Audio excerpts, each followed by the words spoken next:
Ardent Roleplay's session of the Necropolis under the Call of Cthulhu system.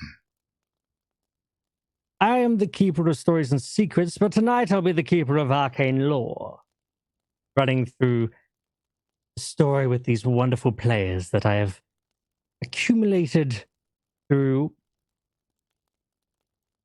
let's see, bribes, rituals.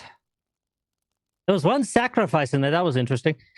And various other methods of capture and persuasion. Right, why don't you all introduce yourselves? Hey, go on, do the thing. That's what you people online do, right? I'm looking at all of you, I think. I can't see under this hood. I'm more than happy to go first. Fantastic. Do good. Do. I'm Daphne Osterman. I'm a photographer. I seem to have a knack for seeing things that other people don't really notice. And I've been hired to do some photography of things that are being uncovered at an archaeological dig site. Fantastic. Who's next? Hi, I'm Florence. I'm an investigative reporter. I'm here for my scoop, and then I'm bailing out because I know danger when I smell it, and this place reeks. Oh, let's see about that. Next up, please. Yes, I am Private Leo Morrow, first class. I'm a mechanical engineer with the military. And I've never seen anything quite like this. It will be an experience, that's for sure. That it will. Next up. Don't be shy. I'll try not to be shy. Hello, my name's Lucy. I am an antique dealer, and I am here just to get the loot and get out of here because I'm going to make some sweet, sweet cash off of this. Ah, treasure hunter it is. Good. Now I believe there's one more of you. Hello, I am Dr. Mabel Snow. I'm obviously here to make sure that no one dies. Good. They might need that. All right. And as before mentioned, I am the keeper of stories and secrets. My name is Bryce, and I come from the House of Cthulhu on Twitch. Right. So, before we begin, I'd like to say just a generalized welcome to country to the stream. So I'd like to begin by acknowledging the traditional owners of the lands on which we join each other here this evening. We acknowledge that wherever we walk in the country of Australia, it is Aboriginal land. I'd also like to pay my respects, and we'd all like to pay our respects to elders, all elders, both past and present. Right. So now that we have done that, shall we begin? Are you all ready? I hope you are. I think so. Ready's a strong term, but let's go for it. November 26th of 1924. You've been working tirelessly with shovel, spike, and trowel in the Egyptian Valley of Kings. The sun beats down upon you as you carefully unveil the facade of an ancient structure cut deep into a cliff face, buried by the sands of several millennia. Your party of contracted laborers work like busy ants, and soon a doorway is uncovered.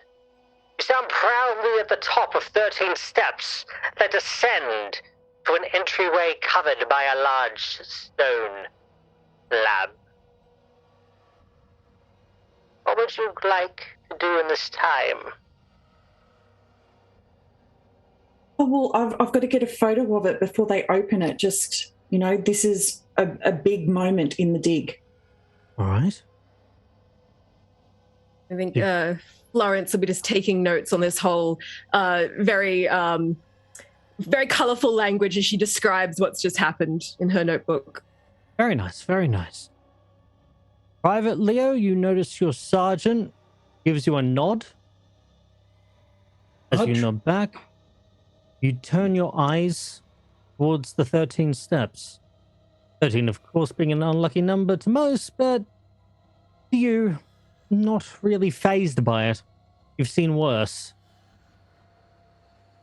You all soon start to descend these steps.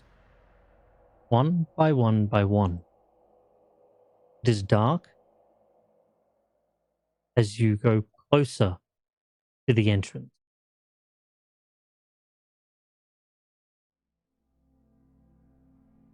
And start to feel anticipation. You start to feel hesitancy, excitement, nervousness, a mixture of emotions that would spell curious for some, scared for others. But under your watchful gaze, the laborers construct a primitive police system and hoist the hefty slab blocking the tomb's entrance into the sky. Stale air from the dark hallway invites you inside with a promise of untold treasure. You excitedly rush inside and into the darkness. You are mere steps away from fame, fortune, and the discovery of a lifetime. I'm going to ask everybody, go look at the street card. The street card. As this will show you the beginning of where you are. This is the passageway you have rushed into. Now, the person you can see standing there is one of the laborers. He is currently holding and fastening down a rope. And you can see some other people outside as you turn back around towards the blistering light that is outside. But other people are still tying down things and making sure that stone slab does not fall.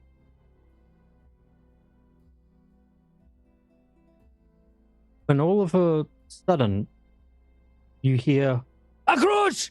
Across! Nekodo! Nekodo!" And the person inside quickly turns around, a look of panic on his face. He looks at you, starts speaking to you. But unfortunately, does any of you know Arabic? No. But I think hearing such a worried tone, Florence is quite used to that, so she's kind of pushing ahead to kind of move in the direction of the voice. You start to turn, start to make your way back. And all of a sudden, Oh, the roof collapses, crushing the man inside. You see, a moment he is there and a moment he is gone. Can everyone make me a sanity roll, please? dear. Getting right into it. The mangled corpse of this worker. If you Okay. have rolled, First roll. What dice are we using? you're always using the D100 dice. You're always using a 10s dice, and you're always using a 100s dice. And we have to get under the number. Yes, you want under your sanity. Perfect. I If passed you've managed to that do one. so, you take the following amount of psychic. You take the I say psychic damage. That's a wrong system. You take 2 points of sanity loss.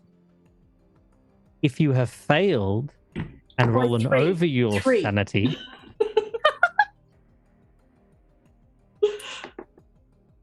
let me know if you failed. Yes, sure I did. failed by 3. Ooh. I told you she's going to go nuts first. No, there's a set of dice on the line if I lose you first. You take 4 Okay. points of okay. sanity loss. Okay, so 4 sanity lost. My total is 75, so I'm down to 71. Yes. And that will only go down from here. Yes. No temporary insanities yet. Where Not do we just yet. adjust it? You can adjust it manually on your sheet, but I would put it under where your current sanity is. That's where I'd adjust it to your new total. Okay, and it's -4. Currently. Okay. As the cries from alarm cease, are cut off, and eerie silence fills the passageway. A low whistling can be heard as the rocks behind you bear the noises of freedom outside. You are trapped, and worst off, you are plunged into total darkness. I'm not going out like this. And Florence is going to start kind of like in the direction she was headed, just kind of claw at the rock and try and like pull stuff away. Stop. We have an engineer here with us. They can try and stabilize anything. I think stabilizing is out of the question now. It's collapsed. Yes, but more things can come down. We've got stone all around us. Fine, good point. I'm crawling my way to the body. Can I just check if he's dead? I'm like, You can. oh, I should really check if he's alive. You approach the body, slowly, cautiously. What light do you have to aid you to check on him? Nothing. I just feel for a pulse. Oh, you're going to feel for a body. Well, Yeah, the first thing you come into contact with is We're a going to boot. palm at the body. You're going to I'm start just trying to- palming around, and you connect. Where is it? Where's the boot? There it is. You grab the boot. You come in contact with the boot, and it is rigid. You give it a bit of a nudge. Can I take off the boot and see if there's a pulse on his ankle? Sure. Go ahead.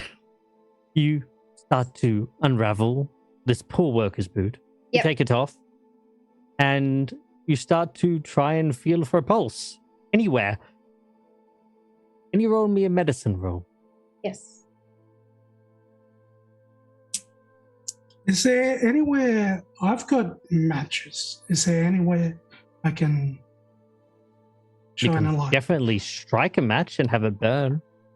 Strike a match. Okay, that's I very much succeeded. You very much succeeded. He has no pulse. Oh, He good. is definitely dead. I back away from the body knowing at least I did my duty. Fair enough. As the match strikes, a faint can be heard as a very dim light illuminates the darkness. You do not see much, Private Leo, besides the faces of your confused compatriots, but you do know that there is a slight wind blowing, and it is blowing further down deeper into this passageway. Yeah, well, as much as I don't want to The match goes out. say this, I think we should go deeper into the spooky tomb. I suppose it only Spooky makes tomb sense. is where we get all the good stuff anyway. That's where the scoop is. That's where the treasure is. I say we go. That's a good Besides, I point. don't quite believe in spooky tombs or whatever. Science is what I believe in. Why are you all So- looking at me like that? I'm actually looking at the walls, but I can't see them properly, obviously in dim light, but there was some alcoves hidden in the walls, and I'm just wondering what is in them. You can turn around and try and locate them in the darkness. But do me a quick intelligence roll first. Ooh. While Daphne's doing that, can I? When we walked in, there was a table at the far end of the room with some items on it. Yes. Can I try and stumble my way over there? Actually, Private, could I please borrow a match? And I'm going to tear a page out of my notebook and light it off the match and take it over there. Perfect. I'll strike another. I got a hard success for the intelligence roll. You do realize that you may have packed some candles in your backpack, just in case. I'll grab some candles out and sort of pass one to each person so we can light it off the paper. They are long burning candles. Smart thinking. You figured just in case of pitch darkness or a cave-in. Mm-hmm. Almost wish I thought of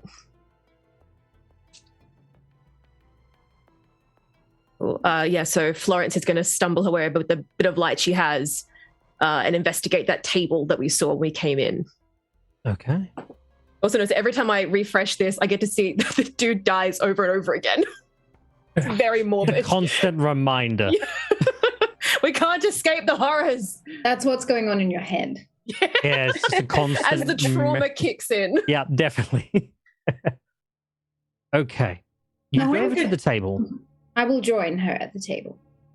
I was going to say, knowing that digs often have things like sheeting and stuff like that around, is there something we can cover the body with so it doesn't continue to traumatize people? Well, since the only thing else protruding left is a boot or partially of a leg, yeah, you're pretty good. Now an exposed ankle, but yes. Yes. You can put the boot. You can put the boot back onto the person. At least we'll know if it twitches. Yes. Oh, very true. That's a joke. It won't. I hope. You reach the table. On the table, you see there is a bit of a gold chest. You see there are some knick-knack stuff.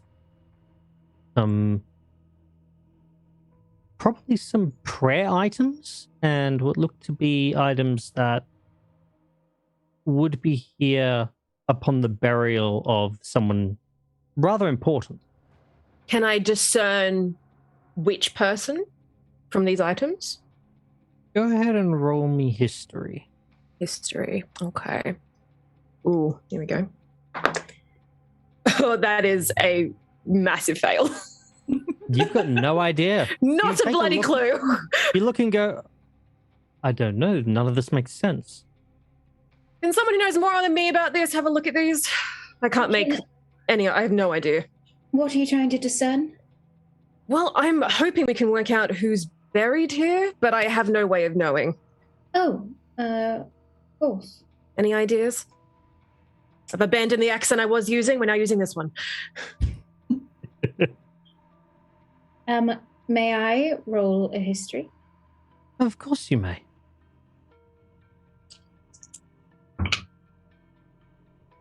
Oh, I succeeded. That was unexpected.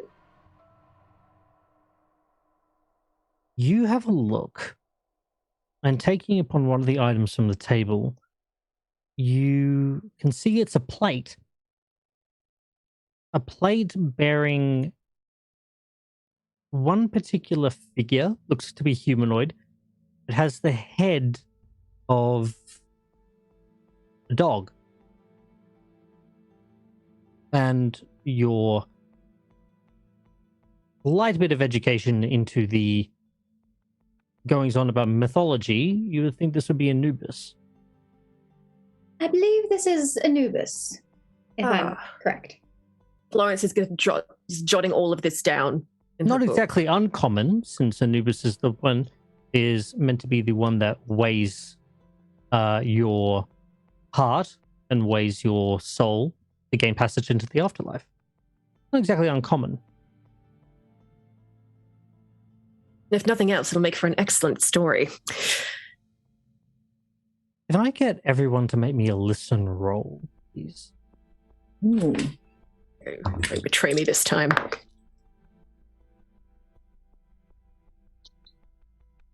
Nope. I succeeded. Ah. So who else succeeded? No.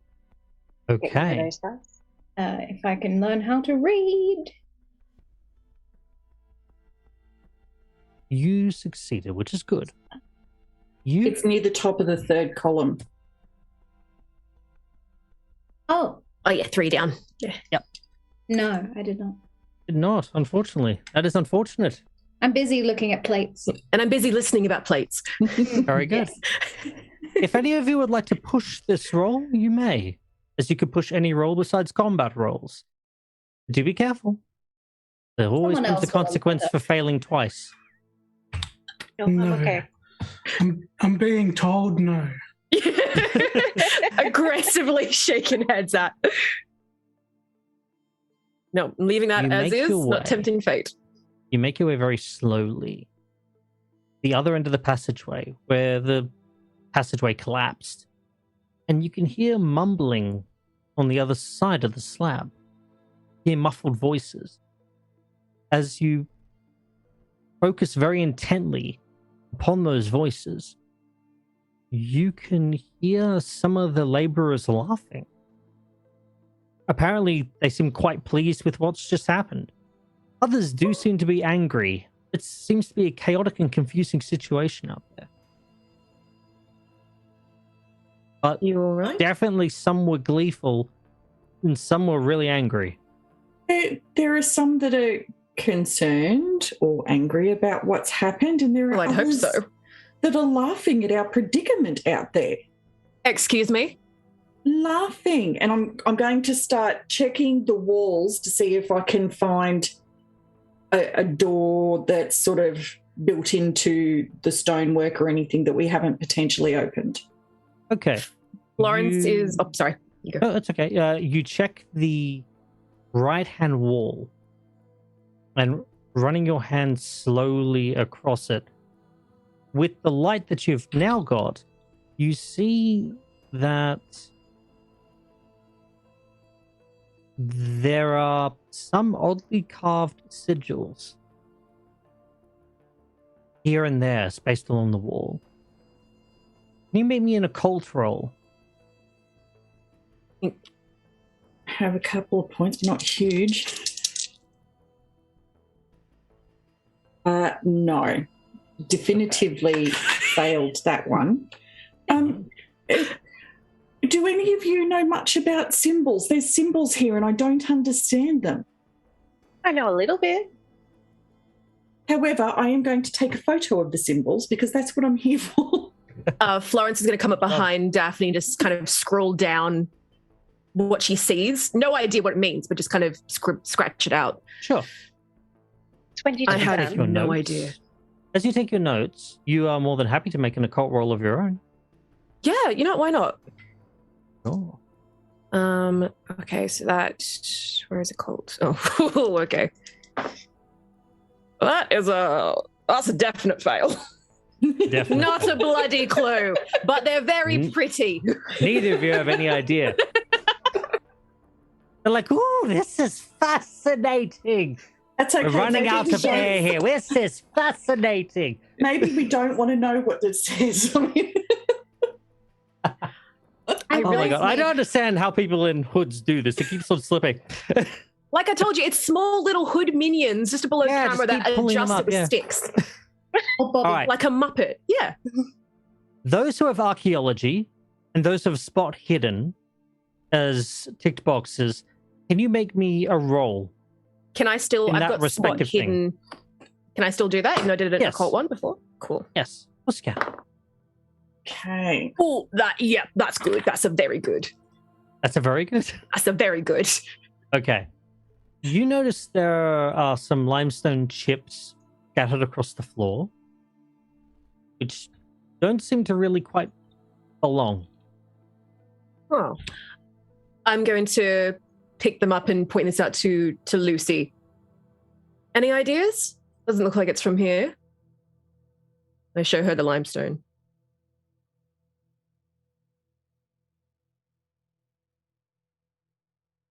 Lucy? Sorry, darling. I missed that. No, you're okay. There was All right. limestone that didn't look like it belonged in the where we currently are. I've asked you if you know anything. Any ideas?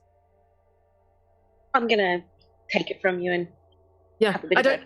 Oh, sorry, you haven't handed it to me. It's on the ground. Oh, no. You have to. I know stories. I don't know rocks. That feels. You don't know rocks? I can have a look at the rocks, but rocks aren't always my thing. But I can have a look for you. Sure. You go ahead and take the limestone piece.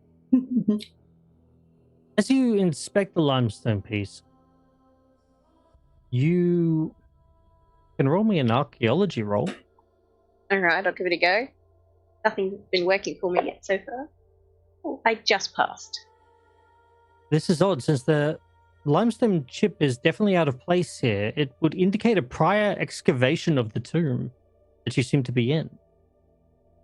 Oh, it seems that someone's been here before us, perhaps. Perhaps we've already lost our good times with the loot and the stories and our photos. That'll bloody not be the case.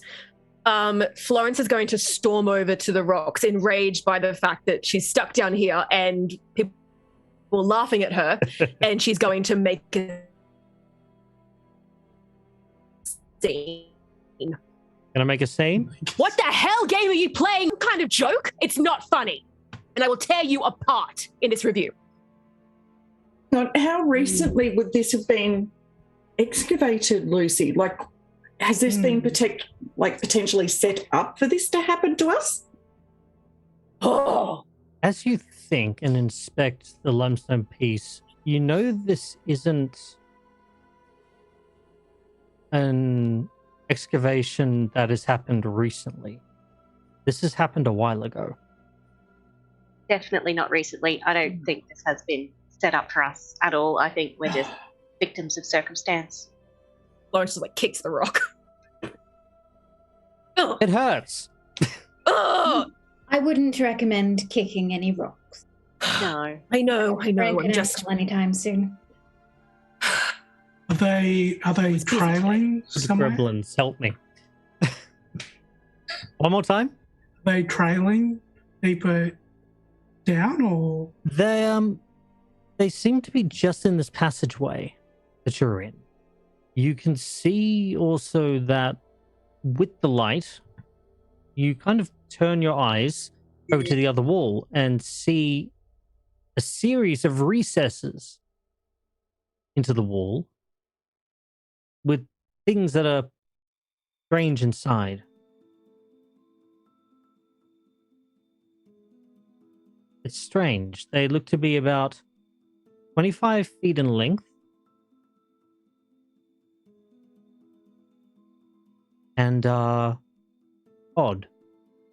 just to be clear. Sorry, are we still in the same room that we're still in the same? Yeah, cool. On the passageway.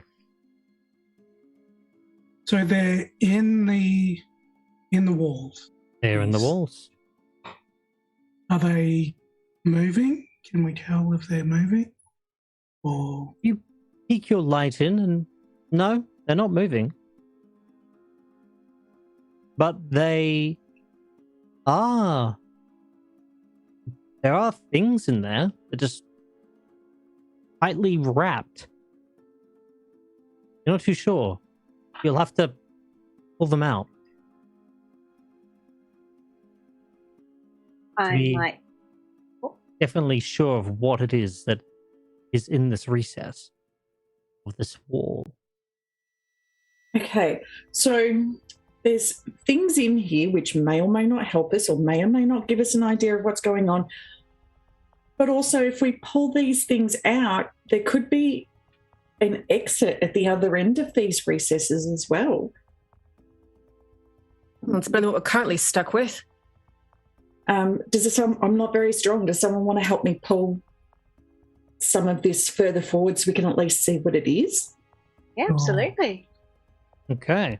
Would you all like to have a little bit of an effort? I think 2 people would be best to do this. Lawrence is going to stand back and just observe this. I'll do it.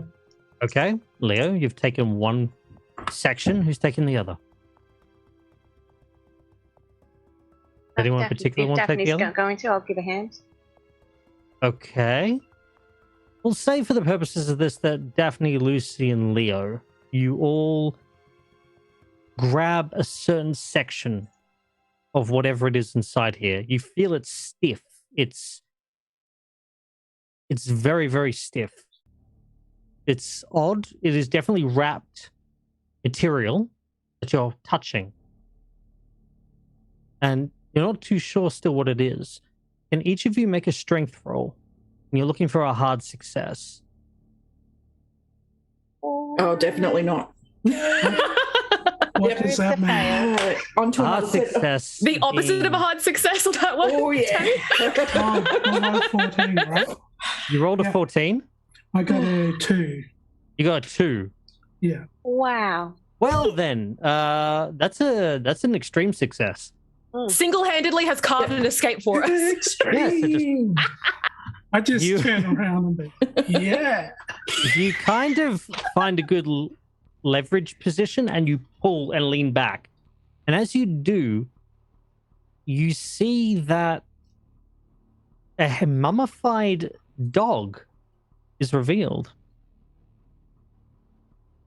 What I would say is that you should all look at the case file card, including to anyone at home.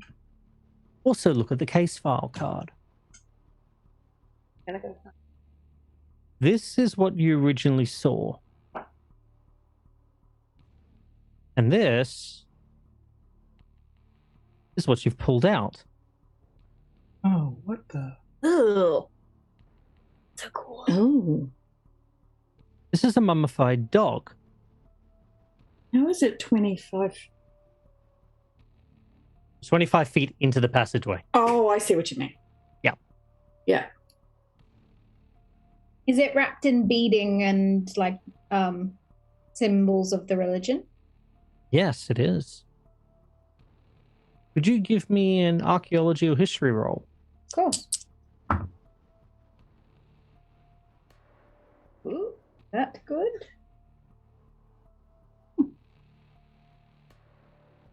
No, is it good? No. No, it is not. But not by much, just not under the numbers. Anyone else would like to try? Would you like to push that roll? No, I'm fine. Still trying to get out dice that won't betray me. So what Fair enough. role is that one? Sorry. This is archaeology or history. Okay, I'm going to take. Ooh. Okay, well, out of the two worst, I'm going to go with the one that's. Oh wait, no, that's good. Hang on. Oh yeah, never mind. That failed. Not by much, but enough. I'll do a history.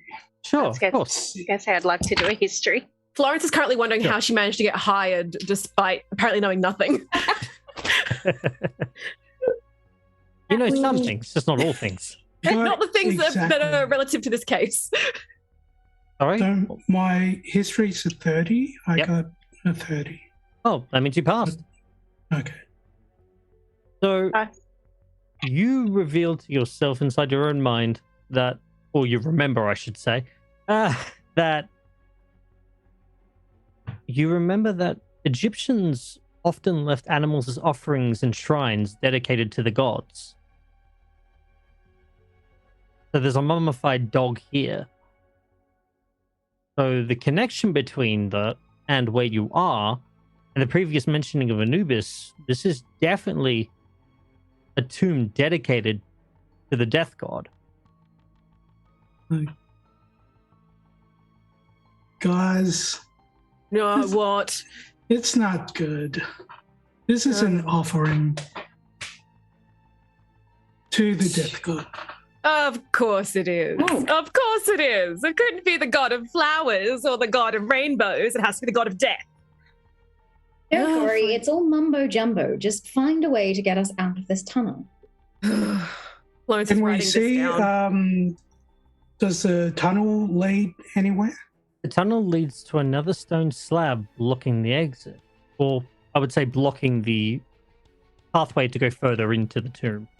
However, there is a gap at the bottom left-hand section that seems to have been carved away, and one person at a time can squeeze through and move into the next space. Excellent. Florence is going to. Is there any rocks sizable enough to kind of throw down or roll down the gap just to test for any? You could pick up one of the new debris that fell on top of the man. Good point. Yeah, Florence is going to grab one of those and she's going to peg it down the chamber You or down the. pebble up and give it your best rock toss, as you did in your childhood across lakes. So long ago. Is there a roll for that one? No, I'll just let you do that. You, Well, okay, she's going to throw it down. as you skip the rock, it bounces down to the next section. You hear the rock and stop, That seemingly doesn't into the sound next section. deafy. There is no sound of death. Can I hold a candle in front of the recess to see if the flame flickers as if air's travelling through? Sure you can. As you do, you move in closer, and you can see that the flame does flicker, but not in the direction that you would think it would. It flickers in the direction that would indicate there's passage of air from the next section onwards. Where that little gap in that stone doorway is. All right. Moving so further through in there we go. into the tomb. I think that's the way we got to go. Well, we're not getting any younger out here. We may as well. Could be an exit. Hope I there's an think it's exit. one of those you have to go in to get out kind of situation. I'm starting to think you're right. Damn But it. the quicker we get out of here, the quicker I get my story printed. So let's get going. Does anyone know Egyptian hieroglyphs as a language? I have a very low score in it, but I do have Same. some. You. Roll it. Roll it. Oh, God. All right. Wow. So I'm onto my third set of dice to see which ones are going to crit fail me. Absolutely not. I have Wow. such little faith in the. I have 10. I'm like, none of you. You're going to betray me. So I rolled 100. You rolled 100? Oh, Oh, oh no. Oh, no. I know nothing. so I rolled a 25, but unfortunately my score is only 10. Oh, no, that's still a fail. Would you like to I push know. that?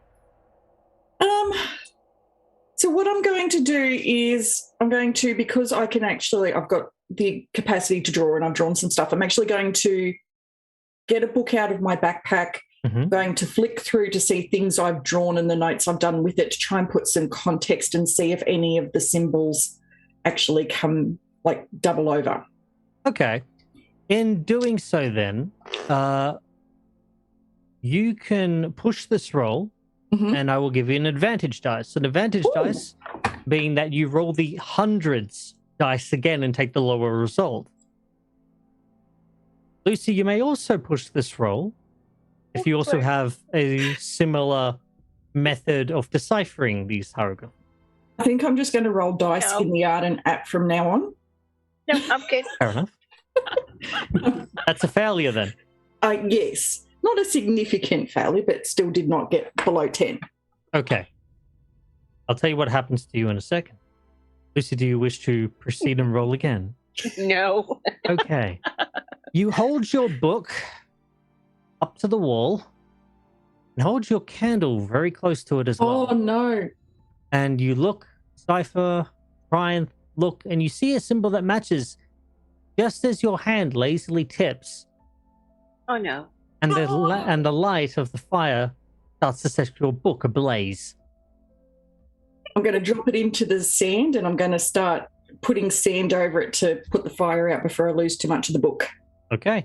You quickly drop it in alarm, and you quickly toss sand over it, putting the fire out.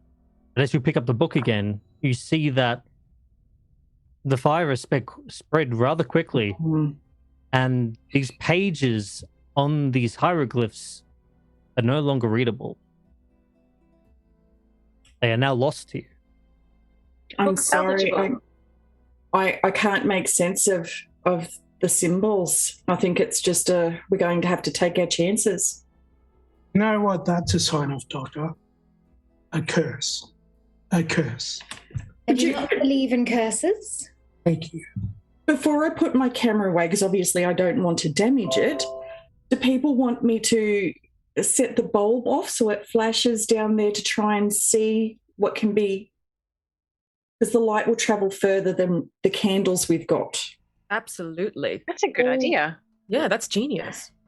Okay, so what I'll do is I'll put the camera, but like stand to the side and get people ready, and then I'll let them know when I'm pressing for the flash to go off. Oh, this is a horror movie. Absolutely. This is Shudder. I take you to all the best horrors. To the people at home, I want you to go look at the tome card. Just to the Not people us. at home, God damn if you're it. watching, use your spectator code and look at the tome card. Enjoy. So they know what's coming and we don't. Well, Oh, that's yes. ominous. Right. The only way to be, Right. darling. Oh, God. Can't wait. As you set the bulb off, the flash is blinding in the darkness that is not illuminated by your collective candlelight. You squint as the bright light assaults your eyes, but you do see a little bit further into the passageway. It seems to be an antechamber, and you see a glint of gold. I'm just taking down keywords that stick in her mind for this. Now what? We go into the chamber. We have nowhere else to go. That's fair. Can't go back. May as well go forward. I've Forward watched you it all is. stick your hands in recesses, light books on fires, and do random things in one passageway. Could we please move into the other? You're right. Seal's broken. Mm-hmm. Who's going first? One person at a time. I will. Oh, yeah. I'll Okay. go after Lucy. All right. I'll stay in the Lucy. middle as the doctor so I can help both groups. Okay. Now, does anyone have claustrophobia, and does anyone have arachnophobia? Claustrophobia. Dr. Lucy. Right, Lucy, that's not my name. Dr. Snow. Dr. Snow. You, one by one, start to shimmy your way in. You go prone, and you have to crawl on your belly, sometimes rolling onto your back to get leverage to push yourself through this very tight, narrow space that seems to be much bigger than anticipated. But just not big enough.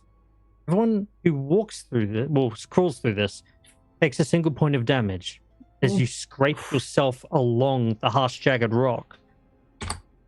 As you rip parts of your clothing. As you feel and smell the coppery smell that accumulates after spilling blood.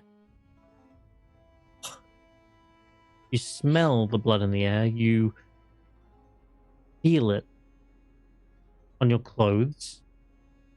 But one by one, you make it through. Now, Dr. Snow, Mm-hmm. when you go through, your panic sets in. The walls do close in around you. You feel your heart start to flutter, start to race. You feel your breath tighten. Already in this air-restrictive environment, you begin to hyperventilate. You start to panic. Feel like you won't be able to get out. You feel like everything is closing in around you to a space that is tighter and tighter, and every little nook and bit that you scrape against feels and gives that sensation that these walls are going to crush you, that you will be a smooth paste left on the walls once everything is said and done. Roll me a sanity roll. Has Florence made it through at this point? Yes. And is the doctor right behind me? Were you Mhm. right behind me? Yep. Okay. I succeed. You succeed. As you grab your fingernails clawing into the other side of the stone slab and pushing yourself out with the adrenaline rush of strength.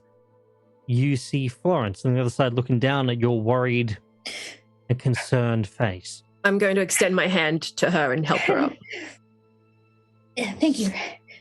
Not a worry. Florence Not a gets worry at to all. your feet as you put your hand to a wall and catch your breath. Now, Daphne and Leo, which one of you two is going next, since there are 3 in the antechamber and you two are still in the passageway? I think I'm going last. Okay. Daphne, So Daphne will go next. you squeeze through.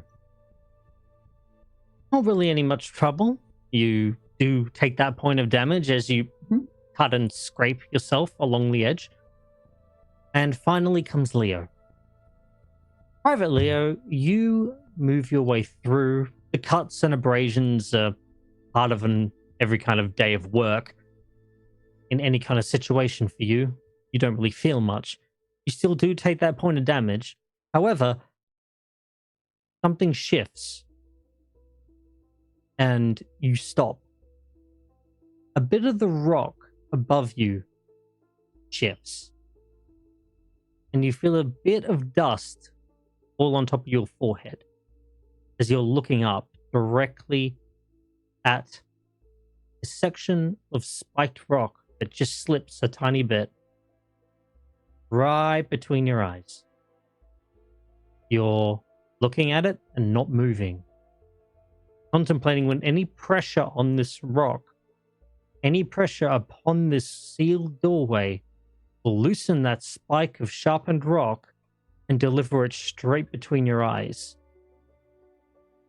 All of you notice that the private has stopped. All of you can see what he's looking at. What would you like to do? Guys, Yeah, Leo? You okay? little help, please. Do you want to extend your arms up and we'll try and reach you and pull you through?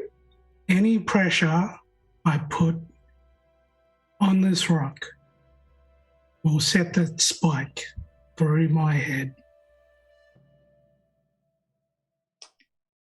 Can So even if we move you, that will change the pressure though.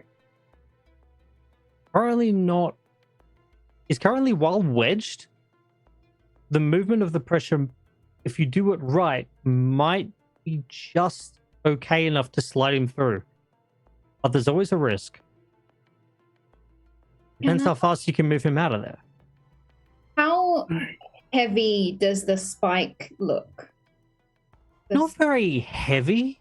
It's more the fact that it's very sharp and very pointed, jagged piece of rock that, if fallen, it has just probably enough weight to cause a significant amount of damage to a person's face and drive probably an inch deep. Is there any way we could potentially support that Yes. from our end? There looks to be. You could always try and push your hands up against the rock and try and hold that section in place. How big is the indent where the spike is coming out? Well, since the spike is above you, it's kind of held between 2 other rocks. So any pressure will release that and let it fall directly down onto you. Again, Does anyone have any rope on them? No. I'm thinking I have rope, my small leather journal, and a leather satchel. But Is there a way, Leo, that you can get the rope to us without setting that off? I'm just thinking because it will be difficult to get you out quickly if only some of us can get there. If we can sort of loop a rope underneath your arms and around your torso, then we can actually all pull on the rope at the same time and space won't be an issue for us. Is there enough room to do that? From where you are, Leo, does it feel like you have enough room to get that under your arms? You feel that would be possible. It would be hard, but possible to do. Okay, so I'll gently take my rope out, tie it around myself, sort of flick it towards the everyone else. You see the end of the other side of the rope appear as he kind of half flicks it, half pushes it past his shoulder. Because this way, you know, there would have only been room for 2 of us at the entrance, but now all 4 of us can try and pull him. Leo, do you think you can try and put something against the rock at least until you're moving? Can you use that your leather journal to just cushion the blow?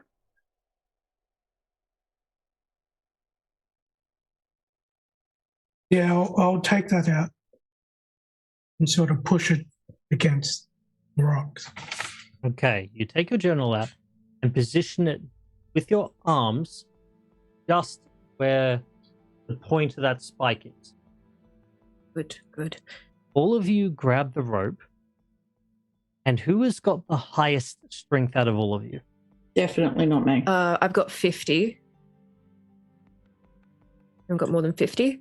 45. 45. 60. Okay. Lucy. Oh. Lucy. I'm going to need you to make a strength roll for me. Alrighty. Lucy's out here bench pressing every day. Every day for this moment. It's because she lugs the loot around. 72. That's it. Florence is a writer, built like a string bean. This is Lucy's department. 72. 22. 22 or 72? 70. 72. That is over 60. Mm-hmm. Oh shit. Right. So, would you Is there like to push It was anything nice wrong? knowing you, Leo. My strength Would you is like- 70. I was going to say this would be a good time to push a roll. Would you Sarah, like to this push this roll? Yes. Reroll the hundreds die only. The 100 die. Oh my gosh. Oh no. 80. Oh dear. TPK. Okay. You pull. You get a firm grip. And Lucy, you give the signal. And everyone pulls. And in that moment, the rock shifts. As you are dragged out, Leo, your grip on your book falters. The rocks slightly part, causing that one spike to luckily not hit your head and not hit your chest. In fact, they pull you out fast enough that when it does impact you, it lands straight onto your thigh, Oh.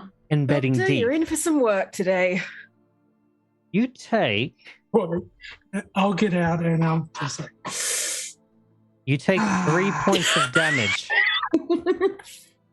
You take 3 points of damage as this spike of stone just buries itself into your leg. Can I immediately attend to him, please? Of course you can. As he roars in pain and agony. Oh god. Is it stuck in there or Oh, yeah. Can I assist the doctor with the first aid roll? Or Of course you with first aid?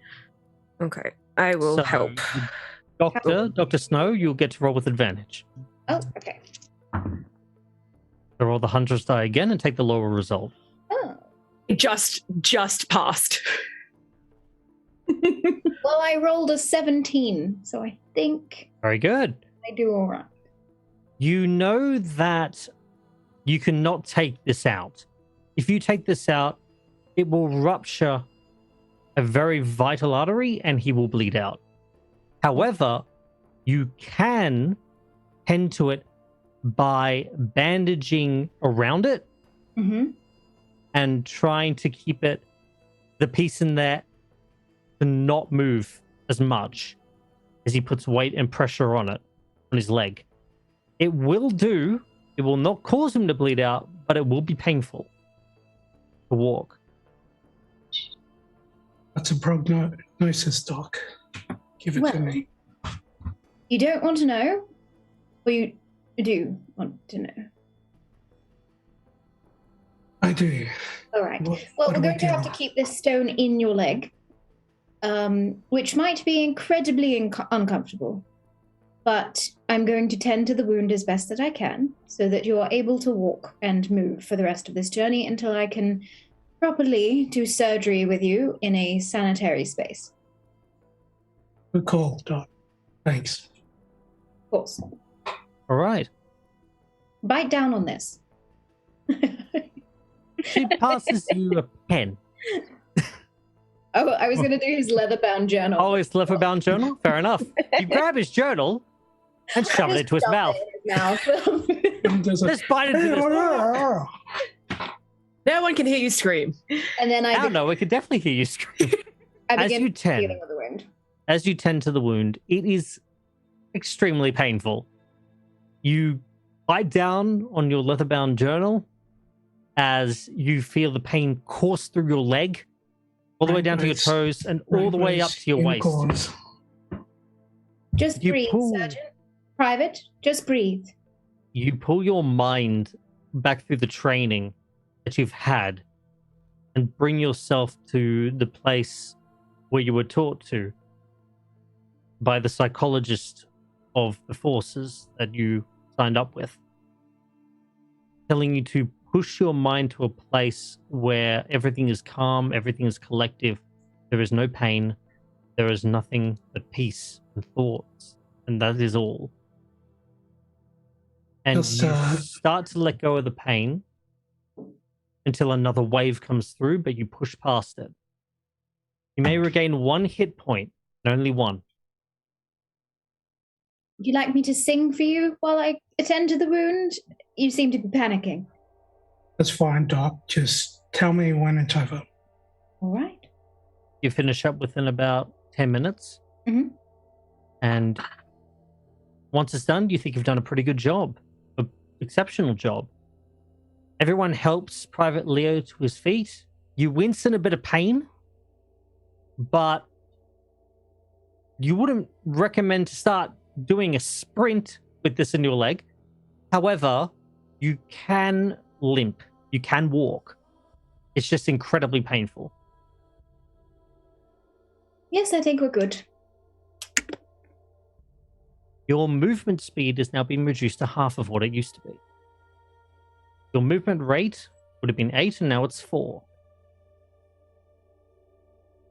Lawrence is writing this somewhat Movement rate falsified reduced. tale of this horrible wound that was much closer to life-threatening. Hmm. Oh, it might certainly be life-threatening. Oh, Okay. excellent credibility. Let me then direct your attention to a different card. Ruh-roh. I want you all to look at the study card. This is the antechamber of which you're sitting now in.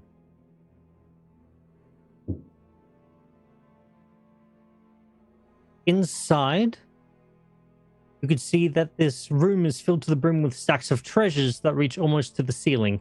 A couch, chairs, tables, stone tablets, statuettes, musical instruments, tapestries, vases, sealed jars, bowls, ostrich feather fans, and chests. I did. Sent to all.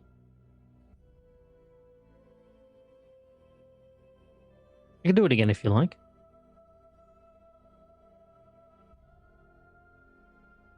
There.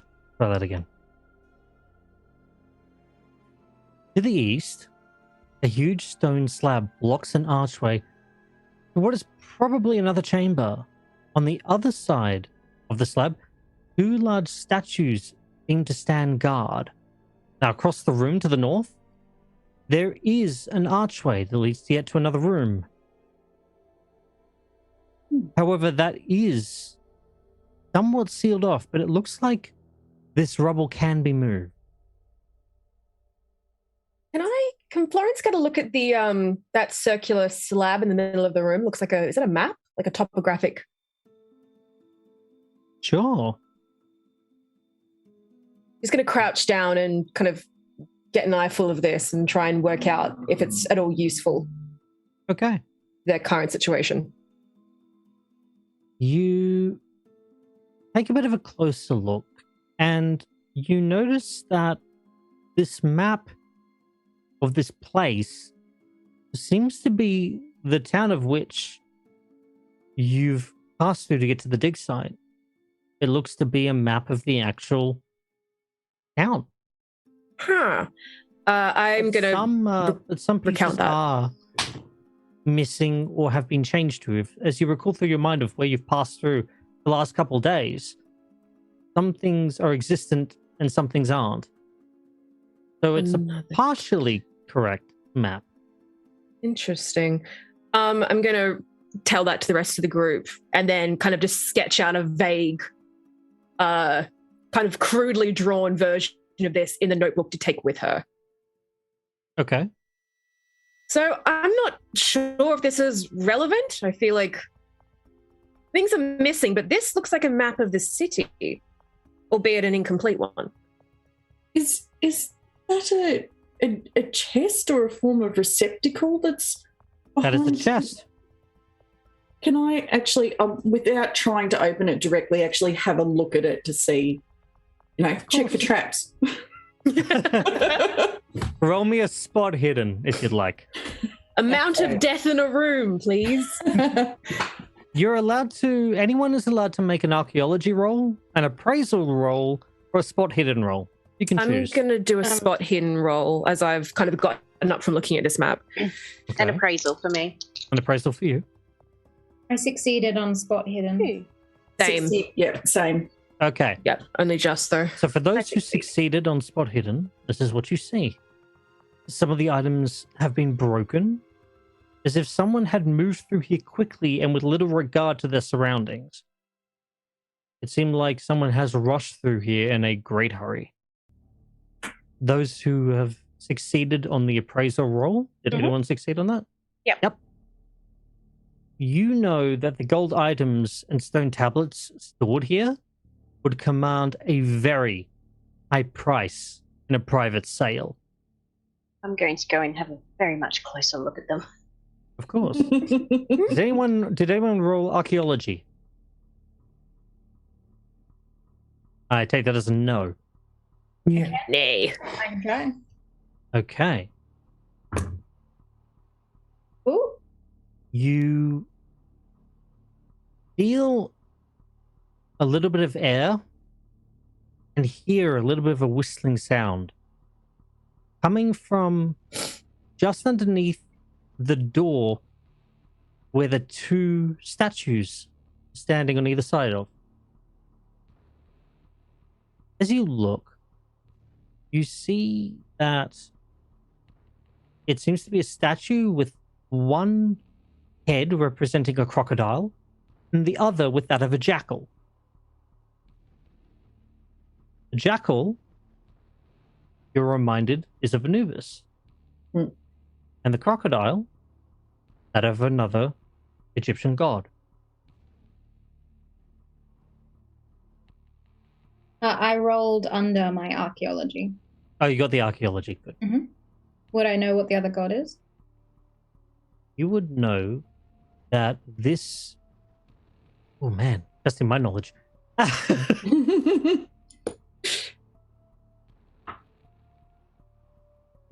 This would be the god. Gotta remember.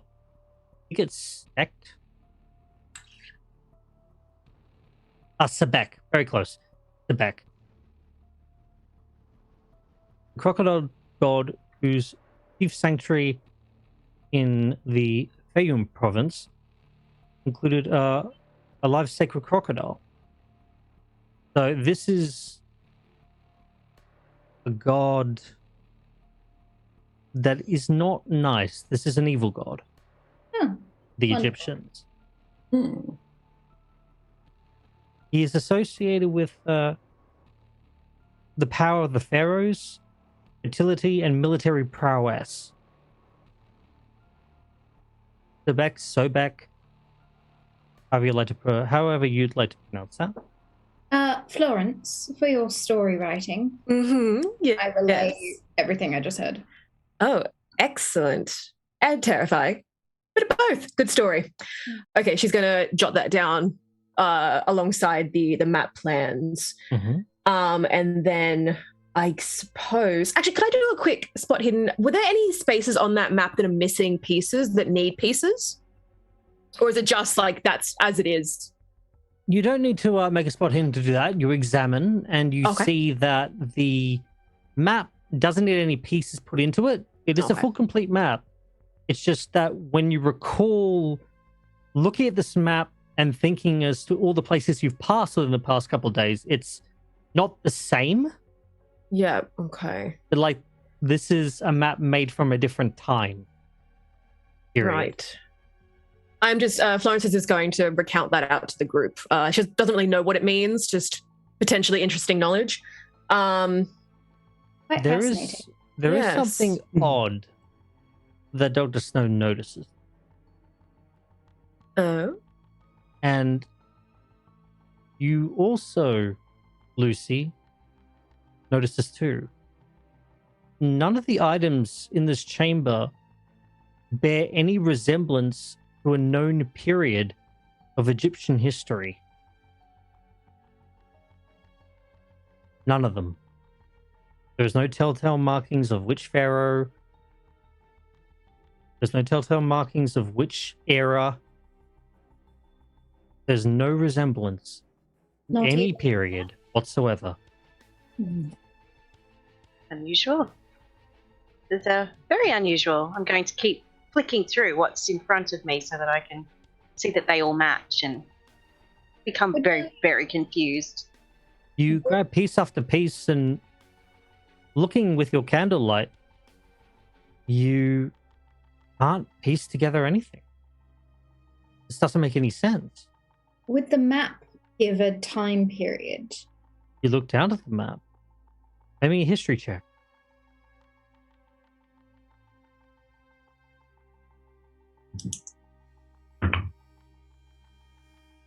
Ooh. No, not enough. That No, was such a sorry. big switch. I love it. I'm sorry, not enough. No, there is no connection to anything. It's just odd, strange. It confuzzles your brain to the point of you take a bit of a lean against the wall, pondering, thinking. Well, this is interesting, and I'll go up to the, is it the oar of the canoe? The little oar? Yeah, sure. And I just like break it in half and make it like a little cane of myself. Oh, You pick it up and break it. The wooden oar now taken shape as a makeshift cane.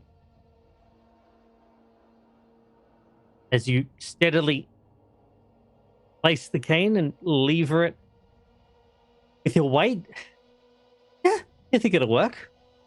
You know, if this was a horror movie, then that definitely would have triggered something. So I'm feeling better about this.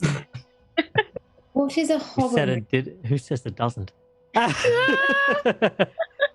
the whole thing collapses in on us. I'm in two minds about that, Private. One, it's good for your physical health, I assume. But two, probably best not to break anything in a tomb. Our benefactors won't be very happy with us if we destroy the things inside of here. Of course, right you are. But since you already have it. Enjoy your little piece of history. Yeah, To the people watching at home, spectators, take a look again at the tome card. What have you done? Does that mean we can't watch the stream because it's coming up on the stream? no, they have to actually look at the card. It's okay. They are doing that, though, on the Yeah, but it comes up on their phones. It doesn't come up on the screen. No, I think Clint puts it on the screen. Oh, I don't know. Then don't watch the stream. I'm not even looking at that. Don't watch the stream now. Obviously, I didn't realise that. The jars that are on like the short, almost foot resting looking things, are they the type of jars that you normally see in the rooms that will contain the remnants of a mummification process, or are they different types of jars? There seem to be different types of jars, not quite the ornate jars used for mummification of organs and the process of keeping organs in jars. Those are much more decorative. Those are much more in line with carvings of gods or carvings of the gods or carvings of the actual pharaoh that has been buried here. Okay. That's what you'd expect to see. These are just very ornate jars. Can I go take a look at the rubble that kind of covered up the other exit or the other entryway? Yeah, the rubble that's sitting there. Sure, of course you can. Yeah. Can I go kind of poke around there and see if I can see into the next room at all? If there any gaps? Right. You have a look, and yes, there is a gap. You shine your light through, and you can see there is another room. And maybe a spot hidden real quick to see how much you see. Okay, which one of you is going to betray me today? Are these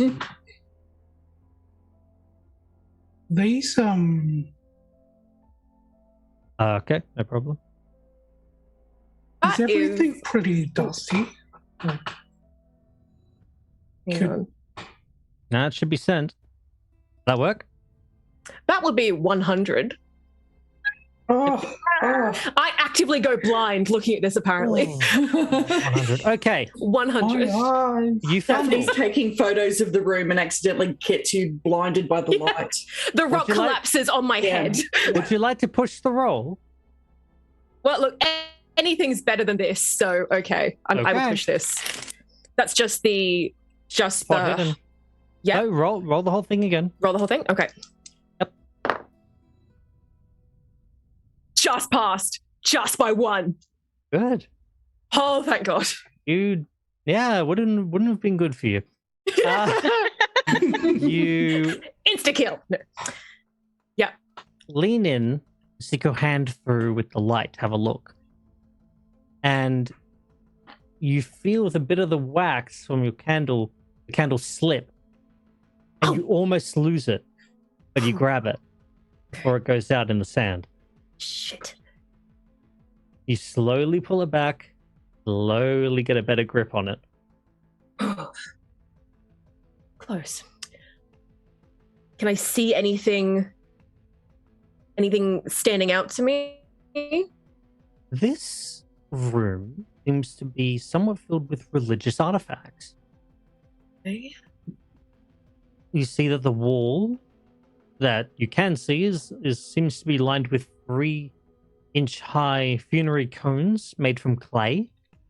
But you can't tell the other walls what they see. The lighting's just not enough. Right. Am I able to do a history check and just see if I can pick up on any context? Sure. Cool. Okay. Not using those ones again. Get out of here. Traitor dice. Does it look like other people have been in here before us? Oh, yes. Yeah, that one succeeds. I got 14. Okay. You notice that you see a symbol. And it's the Ankh symbol that represents life. However, it's inverted. Upside down. Oh. And the sides and the tip of that symbol don't look right. They come to a point. You know that the Ankh symbol looks like a cross with a circle on it. I'm going to scratch that out on the paper and then show it to the rest of the group. This look familiar to anybody? Anyone got any ideas? That's on that side of the wall. Would we have any idea? Yeah, does Have that a look? You know that it definitely is the Ankh symbol and that it does represent life. But the fact that it's inverted shouldn't make any sense. That doesn't make any sense. It could be the end of life, the reverse of life. Afterlife, maybe? Maybe. Doesn't sound good, but few things here seem to be good. I found that in my studies, when religious symbols are turned upside down, that they're not usually good. Yes, that does tend to be. Well, I have less faith in that room than I did a few seconds ago. What do we feel like doing now? I guess we have to decide if we're going to try and go through the door or the rubble. Well, I have a feeling the door might lead to the actual tomb, whereas the rubble might lead us further into the structure of this place. That's a good point. But is there any way... sorry. Air, or... Oh, yes. Where the air is going? You know the air is coming from the door with the two statues. Right. Whom it is, then. Yay! You're so very excited. Well, let's examine the door for structural integrity so we don't injure another person of the party. Okay. Good point. I'm going to square up with one of those statues and just kind of check it out as well. It's kind of like bravado, chest high, kind of staring at the... You looking at me? You looking at me? You looking at me? Yeah, looking at me. Are you all right, Florence? Oh, look, we've had better days. And approach the guards of this door. They seem to be holding weapons. The crocodile-headed man holds a bronze Egyptian battle axe, and the jackal-headed man holds a sickle-like sword. Dr. Snow, I know we did just talk about destroying precious items. Do we have any objections to taking them off of statues? I think given they're actual weapons rather than carved from stone, we could potentially use them as tools for leverage. My thoughts exactly. Look, and call me superstitious, I'd much rather have the weapon than have this, whatever this is. It depends what you're superstitious about. If you're taking weapons from gods, I think you're overstepping in some sort of religious circles. I personally have no objections to it, though. With that said, Florence is going to just gently try and remove which one? The crocodile, I think? The battle axe? Yeah, I can't quite tell what's the other one holding, sorry? It's holding a sickle-like sword. Oh, in that case, she's going to take the battle axe, yeah. Battle axe, it is. You feel it's in a relatively good condition. It's a little tarnished with age, but you slowly start to pull it away from the guard statue, comes free, and you look down the battle axe and you look back up to the guard. Can you roll me a sandy check real quick? Oh, God. Well, guys, maybe I shouldn't be holding the axe. Okay. That failed. Not by much, but it still failed. You lose 1 point of sanity. Okay. As you notice that... 61, so... These are actually people that are standing here. Dear God. They're dead. They're mummified. But they're impaled upon long spears to hold them upright. And their heads have definitely been replaced. Wait. With the heads that you're looking at the moment. That of the crocodile and that of the jackal. Merciless. Look, at this point, we probably shouldn't be surprised by any of this, but these are people. Actual people. What? And Florence is just going to swallow the bile that's kind of just crept up a little bit. If we're that's a person.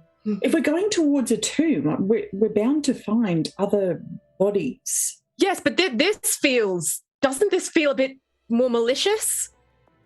This doesn't feel... Sacrificial? It feels a little bit more perverse, but... I've seen a lot of cultures do a lot of very morally questionable things, let's just say.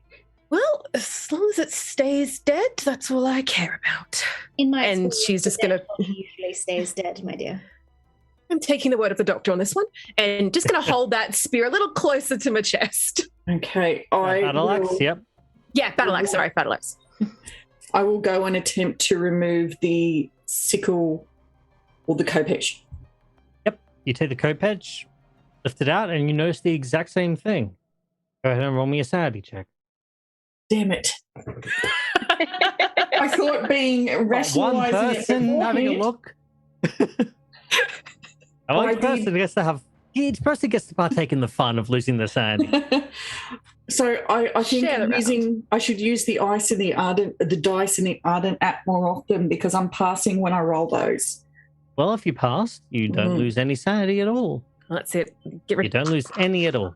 Oh, you Because I traded dice. rationalized it. You rationalize what you're looking at and go, yeah, should expect that coming from a tomb. Yep. It's a bit perverse, but if they were slaves of whoever was buried here, then they were bound to be deceased somewhere in here. No, still. So this take- door, Kapesh into your hands. so we can feel the air rushing out of.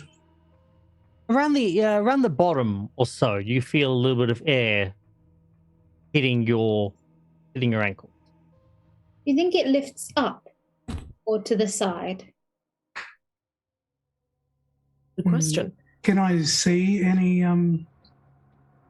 contraptions on the roof? Sure. Roll me a lift it? spot hidden. Can I have a look for like a lever or like a button or anything? Of course like you can. Go ahead, spot hidden. 28. 28, nice. 7. 7. Oh, Well, you look up and gaze at the ceiling as there's no contraption there whatsoever. but you get a great look at the textures. But it looks amazing as you can see that the creators of this particular tomb space have even carved the ceiling. And it looks great. You really like the craftsmanship, and you see that the craftsmanship is spectacular. Gotta say, that's a damn good ceiling. Well, You stunning marvel. work. At the ceiling. Does it look like it's going to fall down on us at all? Like what happened in that hallway back there? Well, as Private Leo looks around, he does notice there are some deep cracks in the ceiling, but you're not too sure if they warrant any worry as of yet.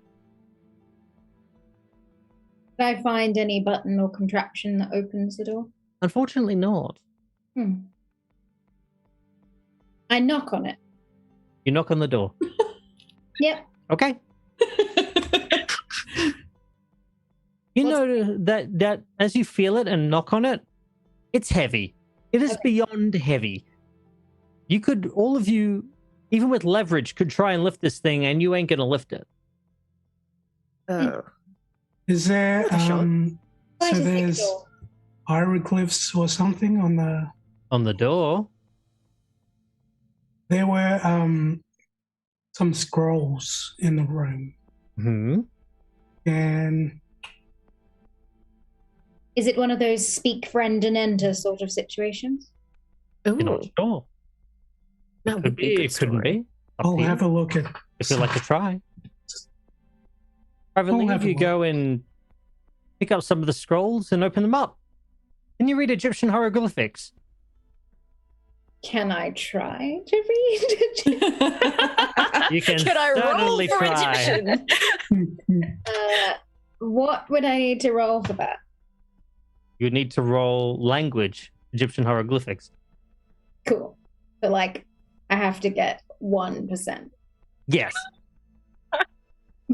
Lucky roll, lucky roll. You can do it. I believe in you. Wish me luck. Got this.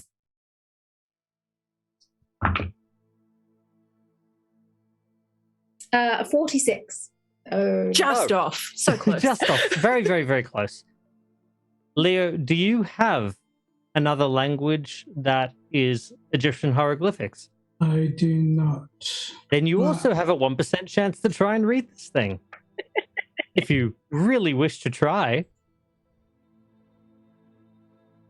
Let's have a try. All right. All right. Go nuts. roll a 1, I bet. Do it. Oh, no. Got an 11.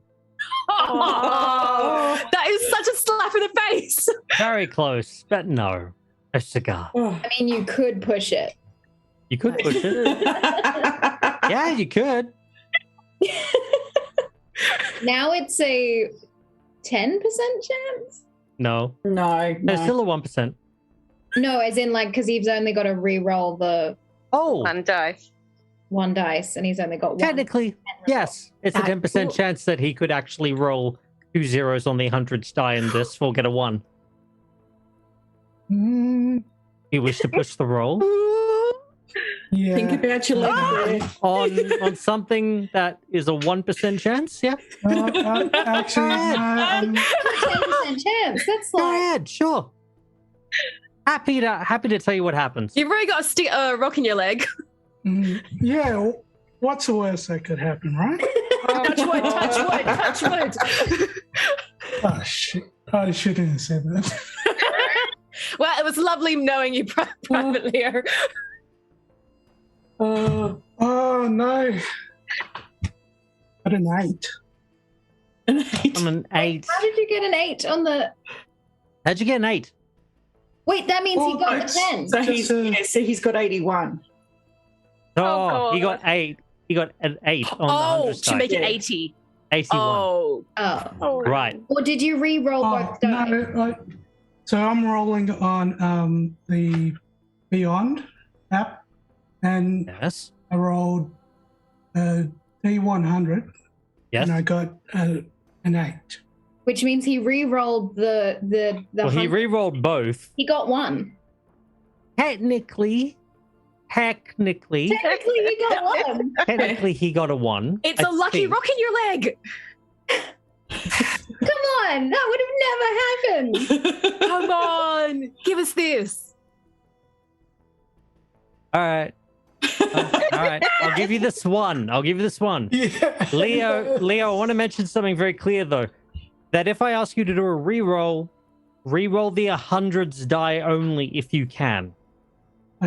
So just pick the D10 if you're using the app. Yeah. So if you roll like an 11, Oh, right. Yeah. roll the 100s die again. But since you're rolling in, So if you rolled an 11, yeah, hit the 1 and Hit then the roll one, a D10. roll a to replace D10 and tell me what that right. number is. Okay. Roll a D10, tell me what that number is, and then that paired alongside the 1 will be your new result.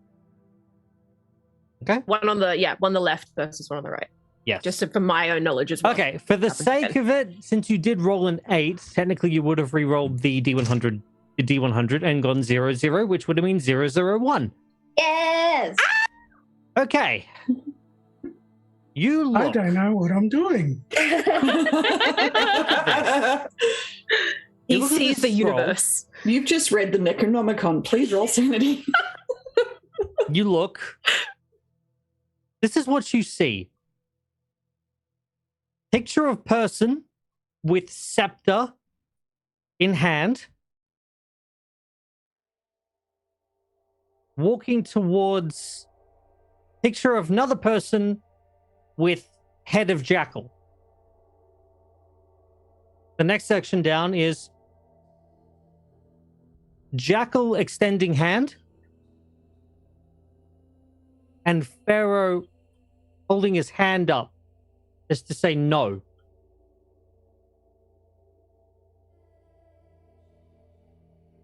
The next section down,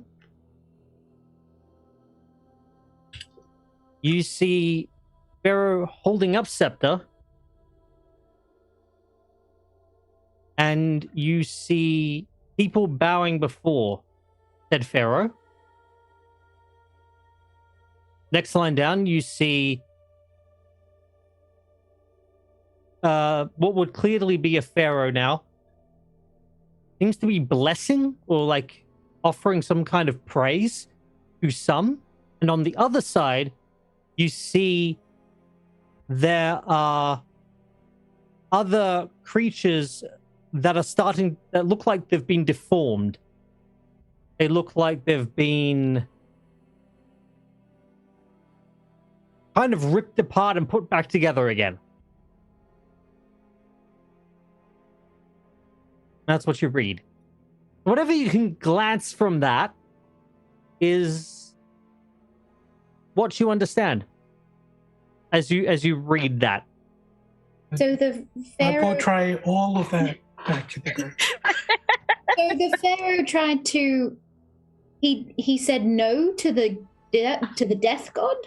He defied death. Is that what I'm understanding?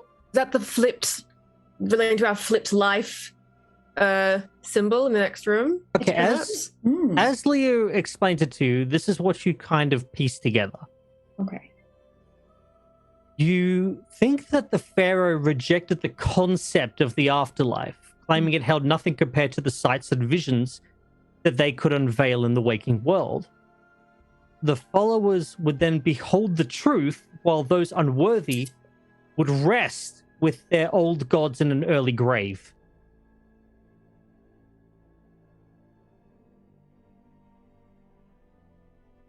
Hence the last portion, the pharaoh looking to or blessing the people that worship them, compared to those behind the pharaoh who have been deformed and aged and broken and reassembled. Death broke and reassembled them? That's quite disgusting. Florence is looking again at the two guards at the door and just eyeing them off as she writes this down. What would you like to do? You do notice that the other room that has Florence that you've peeked inside of, you can move that rock. It'll take some effort, but with the tools you have now, you might be able to get some leverage in actually moving it. Well, I don't think I'd have any luck with that other door. I see only one way through this. Let's go ahead. Let's do it. Can I potentially... Could it be moved by hand, or could we use our weapons to, like... You'll need to use the tools. Cool. Florence is going to stick the butt end of the axe into the gaps of the rock and try and, like, leverage it out. Okay. Each of you that holds a weapon kind of pries and pulls and pushes it.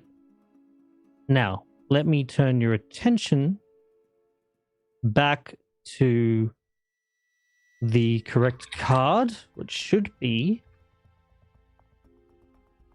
still the study, but I'm going to give it to everybody now. So you should see the walls down. Oh. And you should see another chamber. Ooh. Lawrence is going to make a beeline for that notebook that's on the floor there. Okay. To those at home... Whoa, what the hell is this? Sorry. Look at the tome card. For those at home, look at the tome card. And tell me if that's updated. Mysterious unseen voice. From Telling the us background. Encouraging us not to push dice rolls. Third phase? Oh, good. Good. Okay.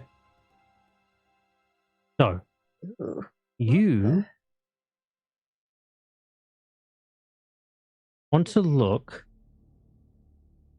inside of this different chamber. As you approach, you notice there is a shrine. Now, this seems to be something would be referred to as an annex. It's filled with religious artifacts. The walls are lined with 3-inch high funerary cones made from clay. On the southern and northern walls are two large murals. One at the eastern wall, while at the eastern wall, a shrine on which stands an inverted 5-foot tall golden hunk, which I will now show everybody. You will want to look at the card known as the library.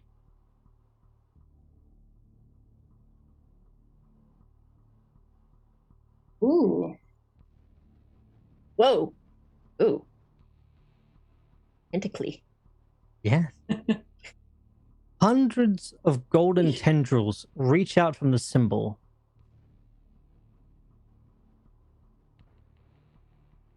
Ooh. Not what I was expecting.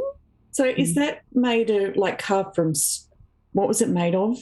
Clay? Well, it looks to be that the symbol is made out of gold. Solid gold. The tentacle side of it seems to be made from stone. Oh. Seems to be. But a strange stone you've never quite felt before. Smooth to touch. Ooh. Lucy, you're experienced in seeing various artifacts, and Leo, you'd be presumably used to different types of stone. Have either of you experienced this? I'm not familiar with it. Very pretty. Be worth something, Lucy. Oh, everything is worth something. Oh, I like the way you think. So what are you going to do? I would definitely like to take a closer look, but without touching it. Okay. You look at the stone. The stone seems to be odd. Strange. It doesn't look like there's any sort of stone quite like it. And you've been studying this all your life. You look at this stone and for the first time don't recognize what you're looking at. Well, this is unusual. I have no idea what this is. And you instinctively, your professional curiosity starting to get the better of you, start to reach out just to touch it. I'm going to smack her hand because I want to take a photo. And it's getting in the road. The slap of your hand down wakes you out of kind of like your temptation to touch this shrine, this artifact, as the professional curiosity now is being slapped away from you. Is that really necessary? Hurt. Well, I did it to push your hand down the road. I mean, I'm done. You can touch it now. I'm going to look at the murals on the wall. Florence is going to, back to that notebook that we saw on the ground, without touching it, she's going to use the pen and just kind of flick through the pages if she can. Sure. She's kind of ignoring the statue at this point now that Lucy's kind of... Yeah, Can I it seems to observe the be... skeleton on the floor? Yes. We all have our priorities. Thinking about it. We'll go through one at a time. Feel free to take its pulse, Doctor. Okay. Lucy, we'll start with you. Do you want to touch this thing? Kind of do, yeah. Do it. Okay. It's unusual. I gotta know. Your fingers all up on there. No. Look at the library card. Oh, no. Oh, Wait. oh the screen's gone off. Oh! Oh, that's pretty Stone gross. starts to writhe and move. Slowly at first, but starts to get faster. To a rhythmic pace. Strange rhythmic pace. Almost like a heartbeat. That's stone, guys. You See that, or does still, only Lucy that see professional curiosity comes through and you reach out and let one of those tentacles glide across your hand. Oh. The mess, Oh, yeah. the texture of the stone is completely and utterly frictionless. Is It only is the Lucy seeing strangest this? feeling. Oh, everyone's in the room that can see this thing, Oh, can right, see okay. it moving. Cool. Oh, Daphne's looking at the murals, so you guys are all seeing this and she's blissfully unaware. Florence is gonna tap Daphne, kind of like still looking at the statue. Moving. Tentacle moving. Oh Fish market. goodness. Fish While market. this doesn't call for a sanity roll, you still look, and Lucy, this is baffling you. That this texture being frictionless, this is something you never felt before. This feels insane. Like it does not Does it look respond like to stone, the- but not feel right? Lucy, can you describe it? Can you describe it for me? It does not feel No. like it reacts to physics. It's weird. Moving Which tentacle. which one of us has the longer arm on the weapons we're carrying, Florence, to just sort of poke it? That's up to you, DM, I think. Sorry, keeper. Which one is longer? That would be the sickle. Okay, so Slightly. Daphne's going to poke it with the end of the stick. I get with a stick. You give This it is a just us in poke. real life. You poke, but it clangs off the gold, and you try and poke the tentacles, and you manage to let the tentacles interact with it, and they just brush past it and keep moving. Does it form like a hard barrier like stone still would, or is it sort of softer now it's moving? No, it's still hard. It still grinds against the sickle as it rests against it, and you hear this Oh, sound as you see the part of that tentacle grind against the blade. okay. It's weird. What was in the journal, Florence? Good Florence, question. rushing back, looks at the journal. I'm not touching it. I'm just going to flick it with the pages with You the flick it pen. open. Yep. It seems to be a leather-bound journal, and the entries seem to be dated from 1910 to 1916. Okay. However, it's all in German. Oh, crap. Anyone speak German? I speak Latin. I could try. Well, anything's better than nothing. Could I actually, with the 1%, could I That's what attempt now? to work it out? While Dr. Snow tries, I'm going to, with my 1%, try.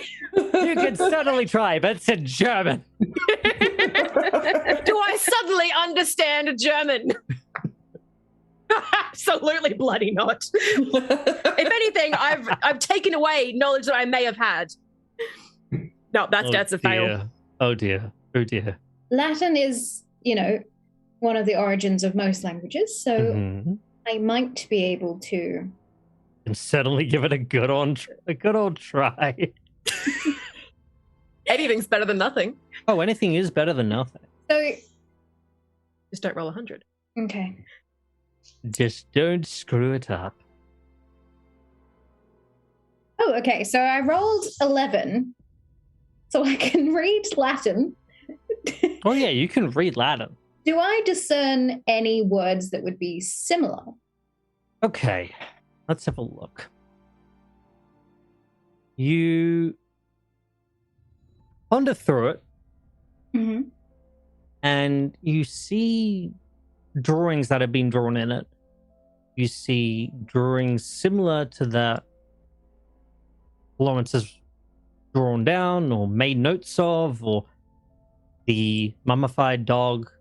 I'll hold my book next to it so we can kind of cross-reference. Sure. I'll scratch out what I see- can understand.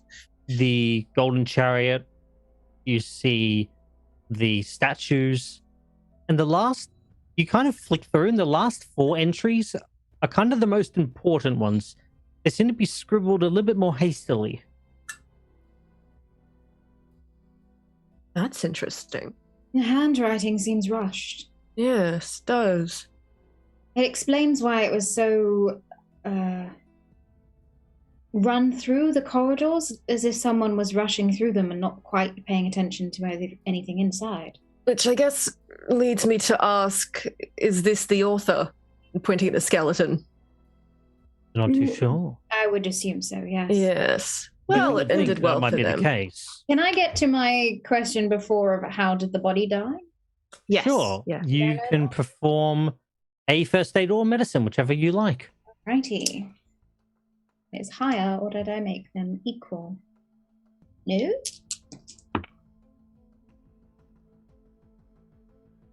$39. Okay. Now, what type of success is that for you? Well, my first aid is 70. Like Right. half? So it's a normal success then. You didn't get under 35. I didn't get under it. All right. So that's fine. You have a look at the skeleton's ribs, Mm-hmm. and you notice they're crushed, and the skull's also fractured. One or both injuries might have led to the individual's death. Not sure which one first, but the death you can easily put to possibly within the last 10 years. Interesting. They also know there are small indentations in the bones, similar to animal teeth marks. Oh. Like as in rats? Size animal are we talking? Yeah. They're bigger. They're bigger than a rat. Hmm. Can I discern from whatever clothing remnants are on the skeleton whether this is sort of more of a Western dressed individual or potentially a local? I'm going to assume it's the German man who wrote the journal, but... Or was he killed by the German man? Gosh. As you take a What look, were they up to?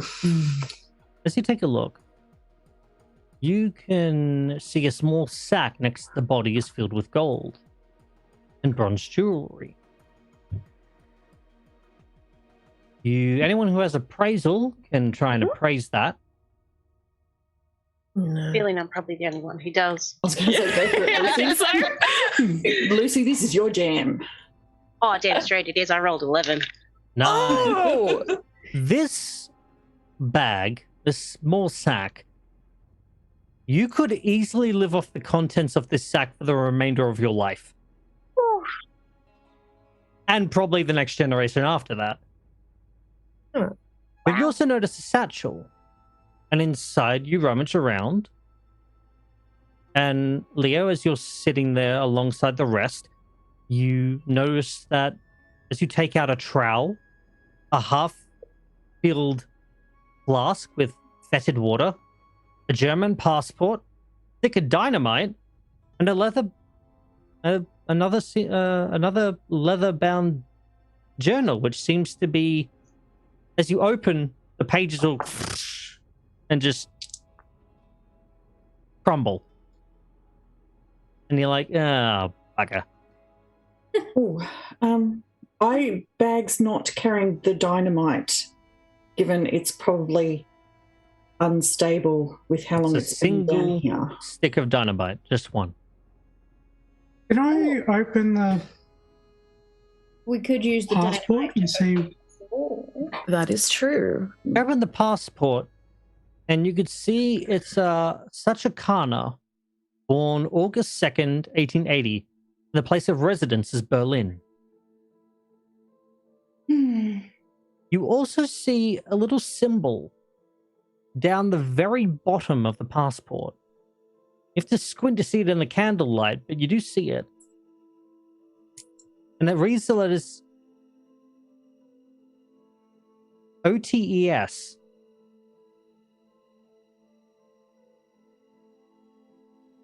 OTES. Anyone know what this means? Does that mean his name is Otis? Weird name. No, the name is definitely in the passport. Is As it like such a a kana. yeah? Is it a Oh, right. OT. A business, maybe? yeah acronym? You're not too Yeah. sure. It might be an acronym, but you don't know what it is. Is Lucy? Is it a business you've heard of? Is it one that trades in artifacts, or Is it one I've heard of? Would Never Florence heard know of it this from before. a crime syndicate? Nope. None of you all rack your brains and you can't think of something that is a business relating to OTES. Lucy, because your cat's tail's behind you. It's turning weird. Oh, wow. It's like the tentacle! It's the tentacle! Oh my god, it's taken over the real world! Now like a I'm moment. emerging through the So other nice to know you, side. Saz. So nice to know you for those blink encounters. Actually, speaking of said tentacles, I thought it was a, I don't know, electronic mechanism. But now I'm wondering whether that's what killed the man. Sort of a strangulation thing. The tentacles. Well, if it wrapped around him and crushed his ribcage, potentially. Does it look like they could extend far enough from where we're standing? Can we kind of get a gauge on how long they are? Seem to not be long enough to engage a strangling. Well, it was a. It looked like there was a ceremony, right? A ritual or something. It looks like this person had blocked off the entrance to wall himself in. Right. I But was going to say. or maybe that he tried to hide here, or maybe it's strange. You're not too sure. There was definitely some sort of foul play since his ribs are crushed. But you're With not this too in sure what caused it. with this in mind, can Florence come back out into the chamber and just kind of have a look around for, with the idea that he was murdered in the room, signs of comings and goings besides our own, or any struggle or blood, perhaps? You walk back out and you pause and stop and you listen and you hear the whistling that was there before, but now something else is taken over, sort of scraping noise from the other side of that rock. Of the Of the other side of that doorway, yeah, it's a scraping noise. kind of intrigued by this, but not Very quite faint. alert enough to be signaling for help. Florence is going to move towards the sound and try and press her ear to wherever she seems it's closest. Okay. Try and discern more what it is. You get on your hands and knees and you crawl to the bottom of the door and you listen. And roll me a listen roll. Okay. Where's my... Oh, yikes. Okay. It's going to be fun. No, that fails at a 32. You're struggling. You think you hear the sound of kind of a noise. But your other compatriots are making some noise in the other room. It could just be them. I'm not too sure. Can I call through the gap and just kind of get a sense of the echo in the room, maybe? Sure, you kind of brush away some of the sand, see the very small... Hello? Is anyone in there? Of course, this is stupid. Florence, who are you talking to? I thought I heard a scraping behind the door, but it's hard to tell. Give me a second. And I call out again. You say again, hello? The whistling comes back to you. And you push your ear even closer. As you're doing this, the others are still looking at the scene of this skeleton. One of you make an archaeology, history, or occult roll. Any of you. Oh, which one's highest? Probably none of them. Give it a crack. Ian. Oh, I thought it was just a solemn. Oh. Succeeded on archaeology. I just succeeded on history. I got a hard success on occult. Okay. You look towards... There are hieroglyphs below the painting on the southern wall. The southern wall depicts a large painting of a smiling black-robed pharaoh holding an oversized set of scales on which a heart has been weighed against a platter of dead animals. A kneeling figure with the head of a wolf has a chest wound that is being stretched open by two small men, identical to the figurines that are around this joint. The Barty figurines, if you recall. There are some hieroglyphics, and they seem to identify that the kneeling dog-headed figure may be a representation of Anubis or Set. The scene shares similarities to the weighing of the heart ceremony, where the gods judged if a person could enter the afterlife. With your heart success, you believe the deceased animals on the scale are representations of other powerful Egyptian gods. Thus, the image may be a form of ceremonial perversion or desecration. So, there's two ways I could take what's happening here. Either they've killed gods and used that to pervert the concept of entry into the afterlife, or they're judging the gods themselves. That's a bit presumptuous. You turn around and you look at the northern wall, and you immediately recoil. Ooh. Can you please roll me a sanity roll? Oh, goodness. All of us? Florence's head is like trying to like stick her head under Everyone- the gap in the door. Everyone besides Florence. And roll me a sanity Totally roll. failed. If you failed, I'll tell you how much you lose. I failed by 1. I just rolled a rock dice. Good on me. By one? Did anyone succeed first? Yep. Okay, you lose 1 point of sanity. To those who failed, you lose 2. Right? Oh. I'm down to lucky 69. 54. Nice. for me. Hey, now we're starting to get a bit. We're starting to get a bit antsy now. You I think maybe the see, doctor's going to be the one losing this.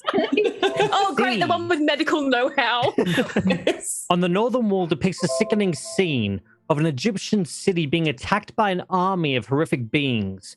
There are two notable types of creature: those with the bodies of men and head of animals who wield various weapons, and those with the bodies of animals and the heads of men.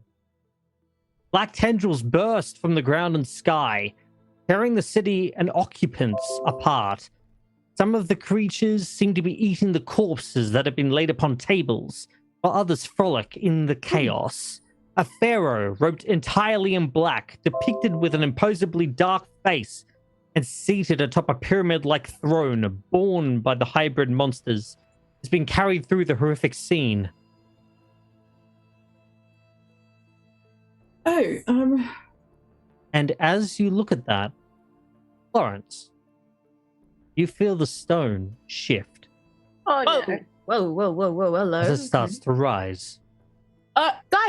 Guys, door opening. Good, I think. I hope. Oh, who's opening it? Can you hear? I can I see? Can To all the gap? spectators, you get a first glimpse. Go look at the study card. Oh my god. Florence is like full on, like she's got her head under it. She's really trying to see now. Oh, no, you don't. She And to all the really wants to players- know. And to We're not meant to know yet, Sarah. Stop. Just so happens to be on my second screen. Just like, "Mwah." Florence, Hello, I want you to look at the card. goodbye. Which one are we looking at?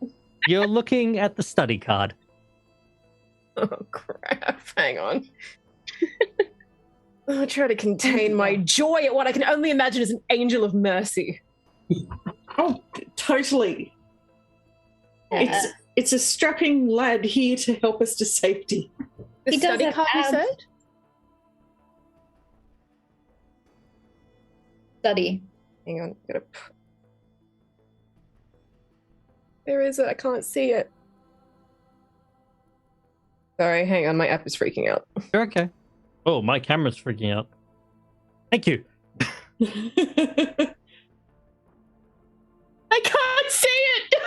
Oh no. Where is it?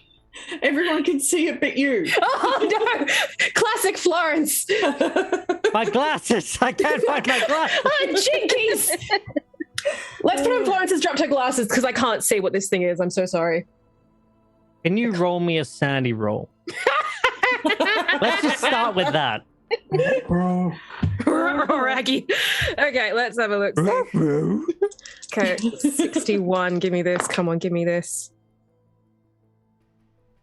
9. You made it? She's good. She's good. You lose 1 sanity. No glasses, so she can't see. Yep. 1 sanity as your glasses fog up. Okay. I can't bloody see. Hang on. And she's gonna stick her head further in. Try and really try and get in there. She's really curious. You stick your head further in and you smell something. Oh, what is that? Decrepit. Disgusting. Oh. Aged. Okay, we'll do. And as you push your head further in, your head connects with something. Ow. It connects with a bone. And you look and clean your glasses. Yeah, she's gonna really take your time. Fogging them up. Yep, nice. And you look down and you see a foot. And then your eyes pan up. Hang on, I want to see if I can get that to work. Come on, give me this. I want to see it in real time. At this point, it's almost comical how long it's taken her to work this out. Let me see. It is a study card, right? Mm-hmm. Yes, it is the study card.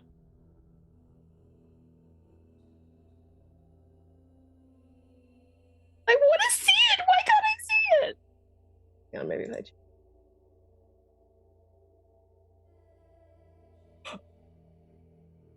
What the hell is that? And we could tell from your face when you finally Right. saw it.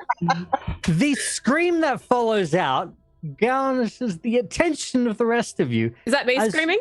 Oh yeah, no, that's you definitely screaming. As now I need you to roll sanity again. Okay. As you've experienced now the true visage of what you're looking at instead of the muffled one. Okay.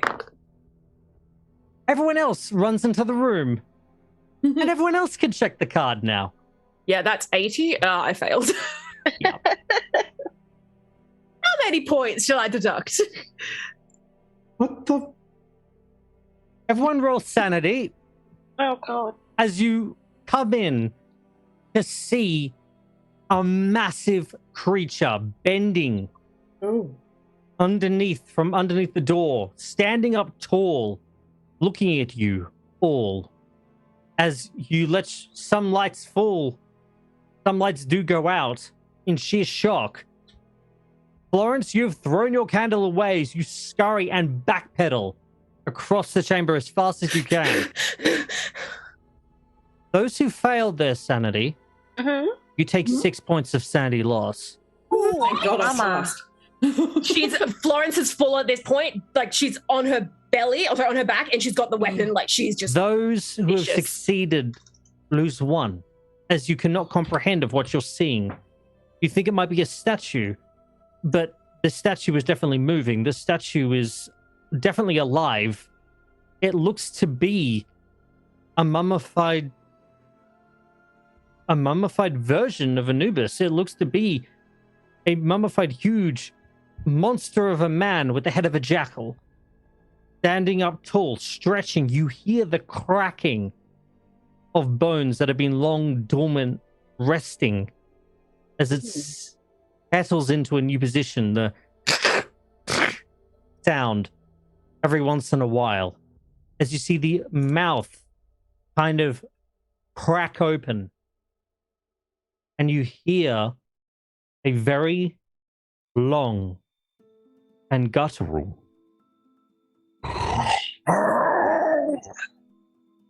noise. Whatever the equivalent of the F-bomb is, that's not the F-bomb, she's dropped it. She's dropping it repeatedly. She's dropped it repeatedly. I need you to go ahead and roll me something else. Those who have failed their sanity and lost the 6 points, raise your hands. Lucy, Lawrence, Hello. welcome to Insanity. What? Oh, Uh-huh. well, great. The one with the axe. Uh-huh. Let's go. Yep.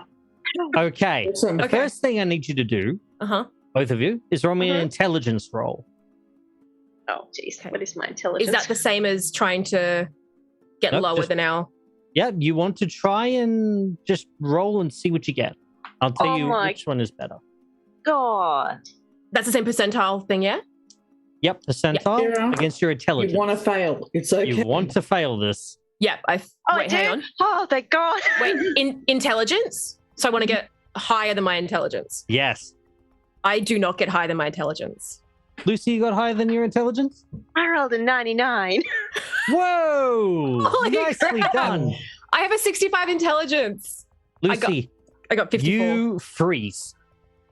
You do not become insane. Your mind immediately starts to repress the memory. The trick the mind uses to protect itself. You start to doubt what you're seeing. You start to think, no, it's just, no, it can't be real. This isn't right. It's probably some mechanism used to scare tomb robbers. This is not. No. Unfortunately, Florence, you aren't so dismissive as you've touched this thing and felt it move. As you scurry backwards across the chamber, I need you to roll me a d10. Okay.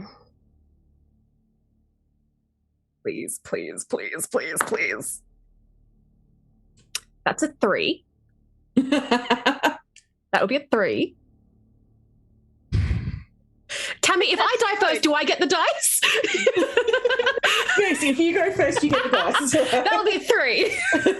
You backpedal. You drop the version of the F-bomb for this section, and then Flabbergast. yeah, you backpedal. You're back hitting the wall, and you lift the weapon. You look down at the weapon, and notice this is your only chance for survival. This weapon is your only chance for survival. I'm You not have to fight. dying down here.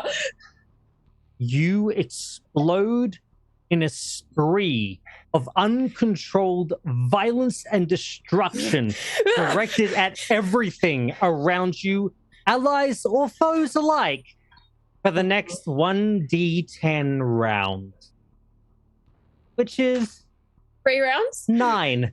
Oh, guys. Oh, my God. Oh. Get back. I'm not going to die down here. I have too much running.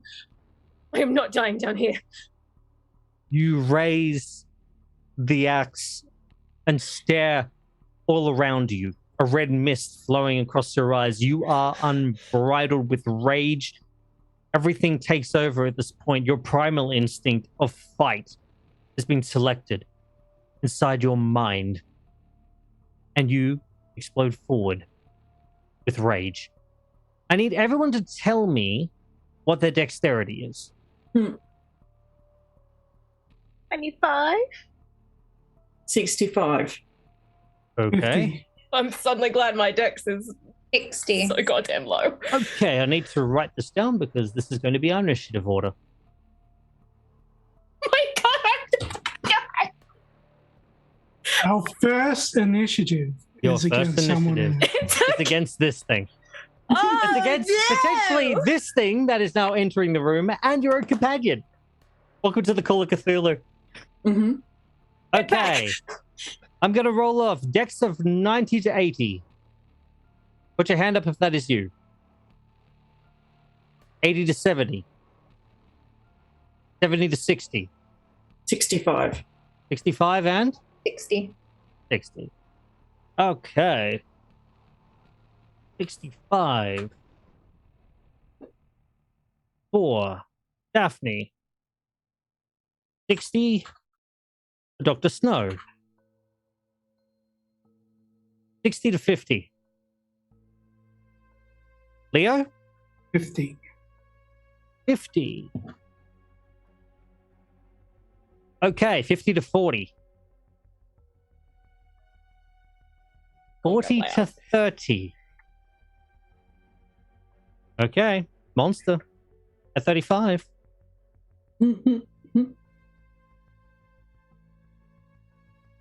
30 to 20.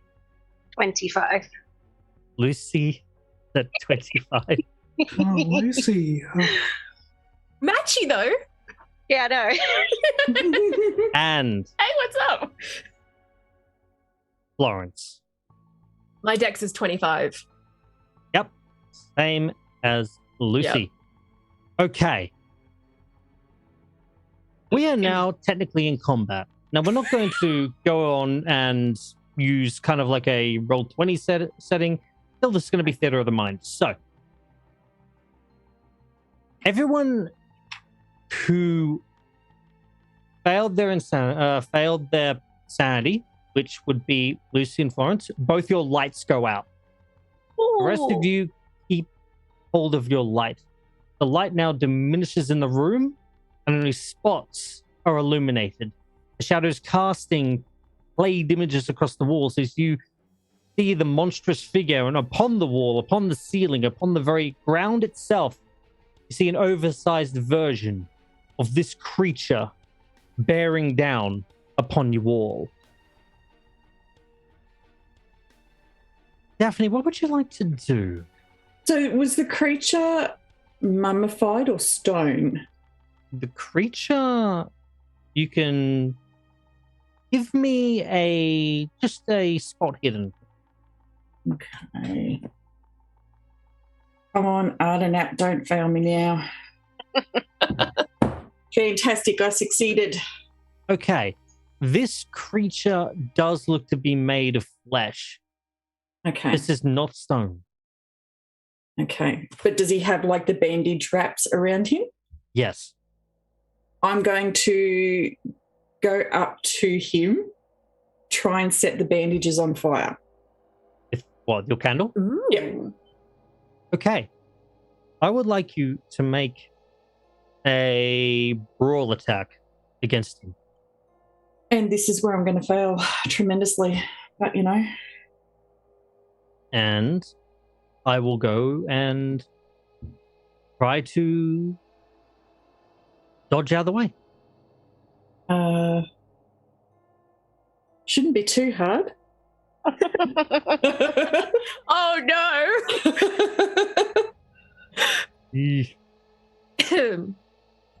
What'd you get? Well, my brawl's 25 and I rolled 37. Ah. See, Oh no! I passed my dodge. Yep, so you definitely overextend. You overextend as you Yep. go to light the bandages on fire. As the creature looks at you and takes one step to the side, still staring at what you just attempted to do. The jaw hanging open clicks and then resets itself Oh, in a menacing I wanna be display of dead. how grotesque this creature is. It takes a step towards you as you kind of run around to its back. Its head turns, cracks as it spins at an abnormal angle and looks directly at you. Would you like to move anywhere else? I will actually back up into the room it came out of in the hopes that nothing else is in that room. Okay. You take a fleeting glance behind you. With your light, you see what seems to be a burial chamber. And you rush on kind of through. The monster looks in your direction and sees you run deeper in, and then cracks its neck back and looks at the others, seemingly unperturbed by where you're going. Okay, it's probably got friends in there then. Good news, everyone! Dr. Snow, Sleep as over you time. see Daphne rush up and try to light it on fire, what do you do?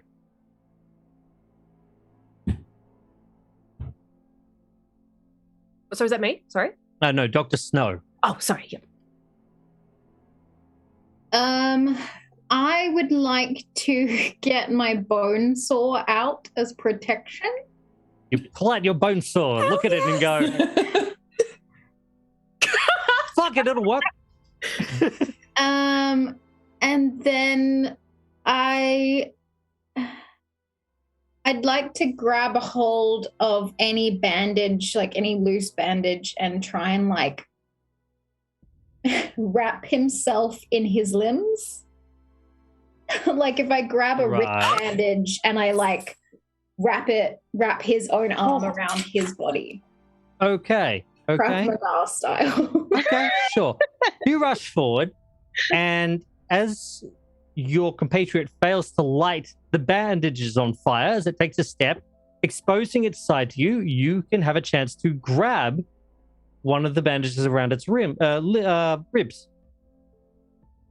Go nuts, make me a brawl check. Make me a fighting brawl.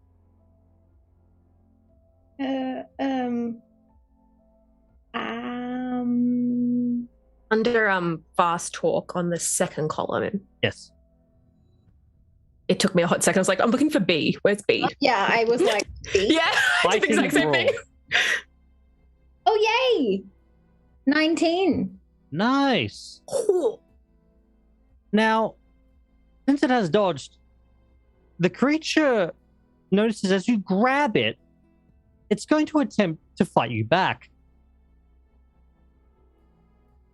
And what kind of a success is yours? It's under the 25%. So what's your second number? I don't. What do you mean? So you have your 25. What is your hard success? It's not a. I don't have it ticked or with a number, so it's just. Oh, okay. 25%. Just 25. So half of that would be 12. 12.5. Yeah. So 13. So you have a regular success. I got a hard success. This creature. I have a bone saw. You have a bone saw in one hand. We have a Hulk. You grab it. Him in one hand, the bone saw up as protection. Does that count? Start to pull, and as you do, it looks at you and literally backhands you. Oh. As you take the bandage with you as you fly across the room. Perfect. You smack against the wall and take a total of 4 points of damage. Ooh. That can made of bricks? Dang.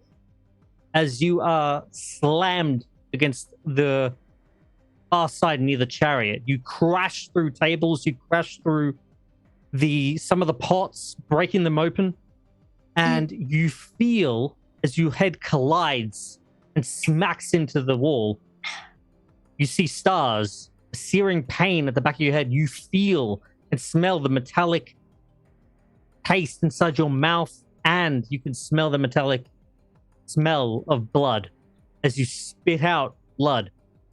And you see the eyes of the creature that were looking in the direction of your companion lock and snap around to lock on the scent of what has just been spilled, your blood. Uh-oh. Mm-hmm. And it looks directly through your eyes into your soul. Wonderful. Yeah. Now's a good time to Showing well. put Leo in front with his Leo, legs. I still have a bone saw. what are you doing? So I have a small jar of ink for my fountain pen. Yep. I want to try and blind it. Okay. Sure. You pull out this jar of ink and you're going to just, how are you going to blind it? You're going to open the inkwell and just toss it? Well, no, How do you attempt to blind it? I want to try and so it's not looking at us, right? Well, at the start of your round, it is looking at Daphne. Okay, can I try and surprise attack, like from behind, try and just douse his eyes in ink. Okay. How tall are you? How tall am I? I'm Yeah. about 6'4". Okay. This thing's about a good 2.5 feet on you. Oh shit! So Shoot. getting up behind it isn't necessarily going to work. As he would try and get behind and sprinkle some of the thing on its size. No, this thing is huge. Can I try and sweep the leg? Try and get it. By all means. I love this. This is You great. run towards it as it looks, as you see your companion, Dr. Snow, start to run in with the bone saw in hand. You get behind them like, oh, sweep the leg or make it easier for them. And you go to attempt to sweep the leg. Go ahead and roll me a fighting brawl.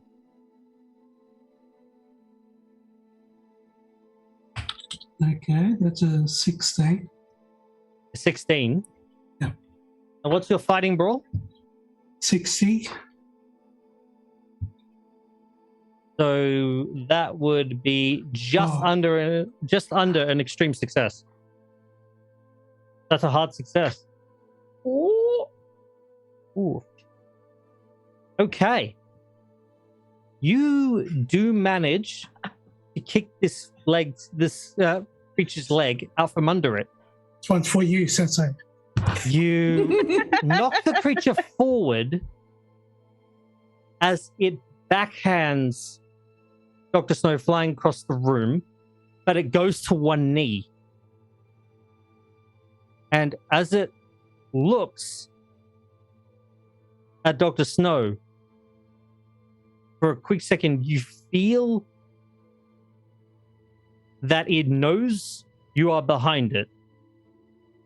And its next reaction might be towards you. You're not too sure because it's looking very intently at Dr. Snow. What would you like to do? Is there anything else you'd like to do?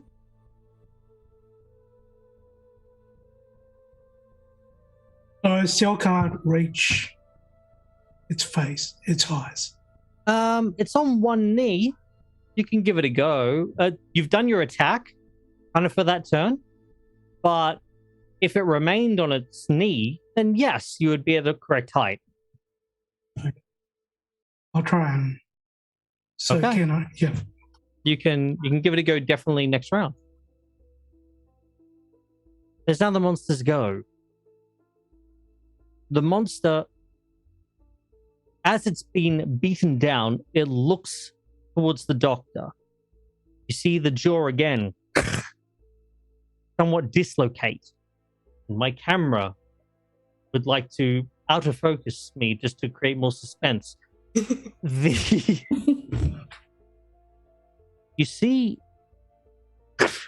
that it relocates its jaw back to the correct position and then stands up straight, standing up tall.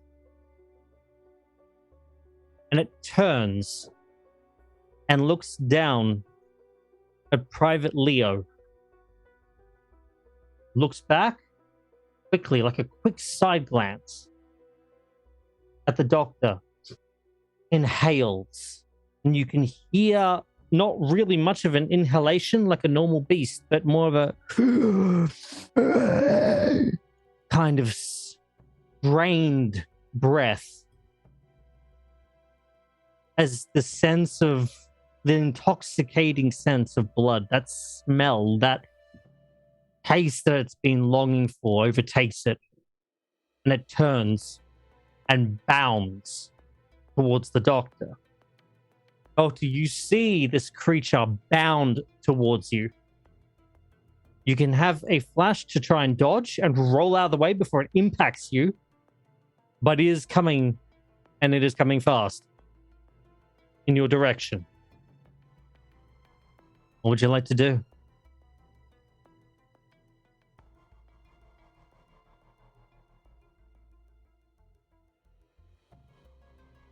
Snow?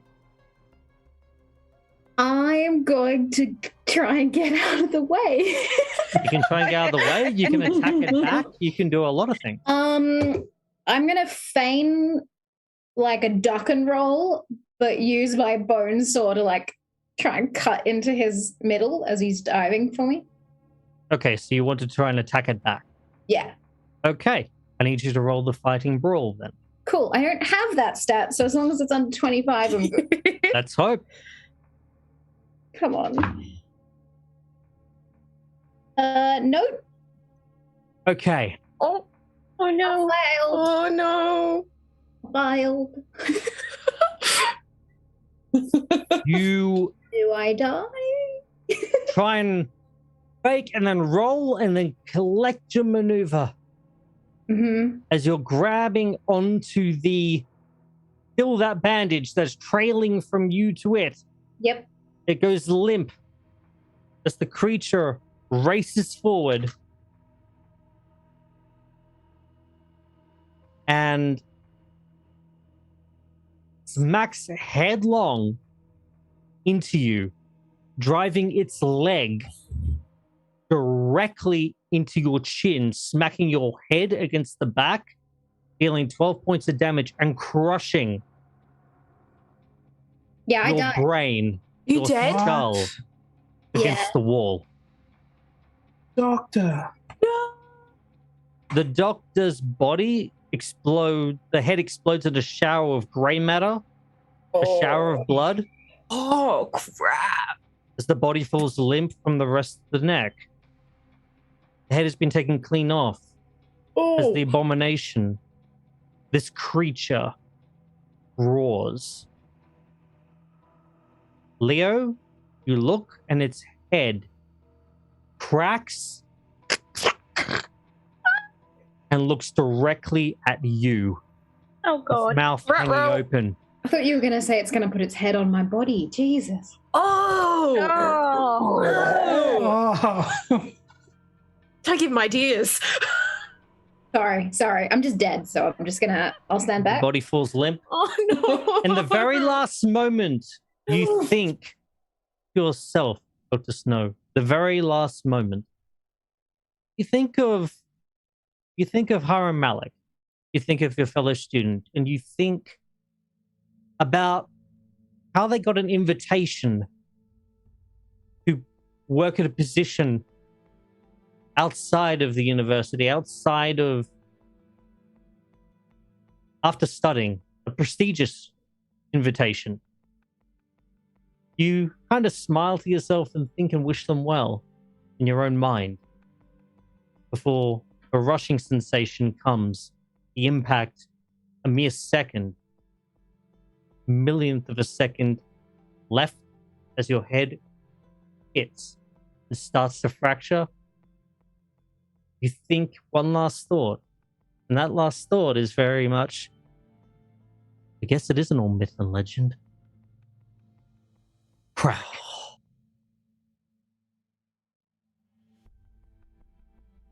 I need Florence, Oh.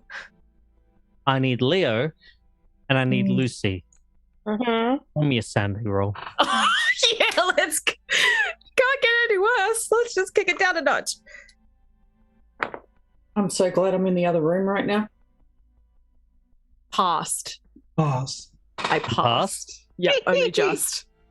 No, I do not.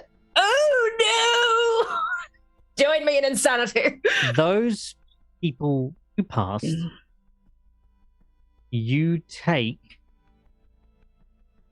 2 points of sandy damage. Those who fail, you take 5. Jesus. And those who fail will need to roll me an intelligence roll immediately and try and fail. No, I passed. You rolled over your intelligence? Sorry, I meant I rolled under. I did a normal pass. Oh, right. So you failed. Damn! Your mind breaks as what you've just witnessed is too much to bear. Roll me a d10. The hell happened to El? 3. Hey, Matchy. Oh no. The same thing happens to you. This thing killed your friend. This horrible creature. The only solution is to kill it. The only solution is to get up and stab it, to burn it, to kill it, to destroy it, bringing down the roof upon its head if necessary. Any means necessary is acceptable. You fly into a violent rage and attack everything around you. Oh. Next up. That's the energy. Next up Is the 2 crazy people. is the What's 2 up? crazy people. Let's go. Whose head am I knocking off? One lifting an axe. Lucy, what have you got? I do have my my little cane sword with me that I have not pulled out as yet. So You see you have the that. cane. Pull out the sword as you look this creature dead in the eyes. Hatred, malice, burning like a roaring fire. As what did the 2 of you do together? What do you want to do? Want to bum rush it? Just straight Let's up. go. Let's just bum rush it. Let's Full go. on axe. It is just the axe is going down, like directly down, no across. Okay. You 2 go ahead and make your attacks. Okay. Is that This will be Fighting with an axe. With an axe specialization. I don't know what that is. What is You don't have the axe specialization, do Oh, you? that is correct. I do not. Is it just the 25 for fighting brawl? So I believe Not gonna roll that one. so. I'm going to Okay, get you to cool, roll cool. that. For the ease of the session, I'm going to get you to roll that. Do international people know what bum rush means, or is this a really confusing thing? If people don't know what bum rush Oh, means, true. it means they charge headlong said into what now? danger Just butt first. without concern. You put the axe between your butt cheeks and you just run at it backwards. That's And the you whole kiss your thing. bum goodbye. Yeah, and well, I might because I failed that. Oh dear. Yeah, quite spectacular, man. Lucy, how'd you go? I rolled an 8. You succeeded. I succeeded. A serious voice in the dark. Oh thank you. man, if only Chad was here. Yeah. Only chat. You guys haven't met him yet. Dad, I'll miss those Help firm me. buttocks. Well, He could have bum rushed it. you're very lucky. Dead. You're very, very, very lucky because I completely failed to dodge that. Just full on So- striking down. I need Florence Hello. to roll me a fighting attack again Okay. and tell I'm- me if you succeed. I am not dying underground. That's a 7. Oh, nice. That's a 7, Nice. baby. Okay. That's really good. That is really, really, really good. Congratulations on that 7. I've only done one good thing this entire campaign, and it's been this roll. Yes. Good job. Finally. Vindication. You rush forward first, Lucy, and you go and stick your sword directly where its heart should be. The sword going straight in and straight out as you forward lunge in a perfect stance. The creature looks at you, No. unfazed, Please don't. staring. Its mouth Oh. gape, and it bends down and pushes itself further onto the blade. That's not No. weird at all. Oh. Nope. Mm. As you look into its eyes, you see the eyes are burning yellow, burning with savagery, with hunger, and with absolute rage. What damage do you do to it? Oh, I don't know. How do I roll damage? Your cane sword should be on your sheet. Oh, that's bad. I forgot to write that part. Oh, where? There it is. Found it. 1d6 plus DB. damage bonus, which if your character has a damage bonus, you'll see that on the bottom of your character. Oh, she does. She has 1d6 plus 1d4. Nice. Oh. That would be 6. Total? Yes. Right. You have hurt this creature, it seems, as it doesn't seem to kind of feel pain, but it does, so it represents pain because as it pulls it, as you pull the sword back out, you see it kind of crumple, but not like in a wounded kind of state, but then right itself back up in a jarring movement. Now, Florence, you swing. And your swing is good. You know it is. As you swing, the abomination from the previous hit arcs back from the blow. And your swing goes right close to its midsection. Wow. And goes directly into Lucy. Oh. Wrong one! Oh, dear. Oh, Well, okay. the swing roll was the so damage? good. The battle axe's damage Yes! How do I roll this is one? going to be... So sorry. But I get She was to roll too it. That's why I got, good! so I got to roll you. That's why I got for you to roll it twice. You're aiming for a second person. Oh! Okay, so what am I rolling? Sorry for this? Give me a minute. I need to find. No, that's totally fine. Need to find it. It Well- should be. I've seen this coming. Yeah. Yep. Hey, you're blinded with rage. Yep. You roll me a D6 plus 1 plus your damage bonus. Be Okay. thankful it's not like a life-draining battle axe or anything. Oh, okay. The D6 was 1. Yep. So, So plus 1, 2, and I have You no have a damage damage- bonus. you have none? I don't have a damage bonus. Okay, No. so it's a glancing blow. That's all. As it's a perfect lunge, the axe comes and scrapes a slice of your entire forearm Ow. off of you, exposing bone. Florence is just Ooh. pissed. I'm really mad Some now. places, the skin just drops off as this battle axe is sharp.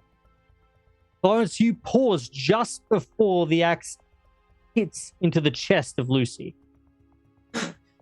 Without a second care, without even thinking about what you've just done to your companion, you ready the battle axe back again and go in for another strike.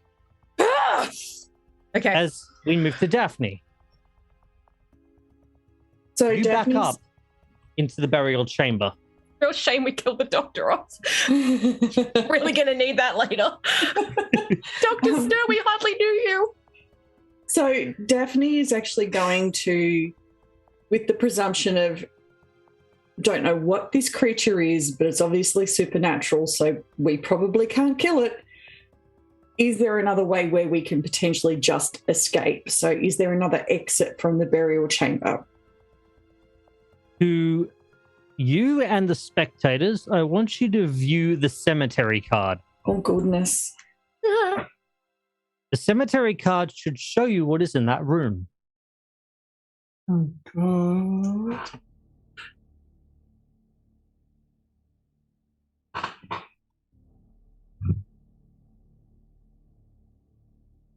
Okay. Okay, so we've got a broken sarcophagus. You see a large sarcophagus that almost fills the room. 7 wooden out and shell casings have been torn apart, their splintered remains lie strewn about, revealing an open sarcophagus made of gold. A pair of wooden oars stands in the far corner of the chamber. As you back up, you connect with the sarcophagus and you turn around and look, your light casting shadows upon the walls. And there's no other obvious exits or anything like that. You see another room towards the south of that room.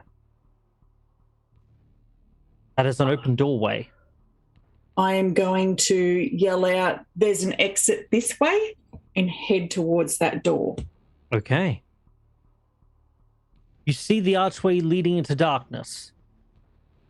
You feel that breeze coming from that section.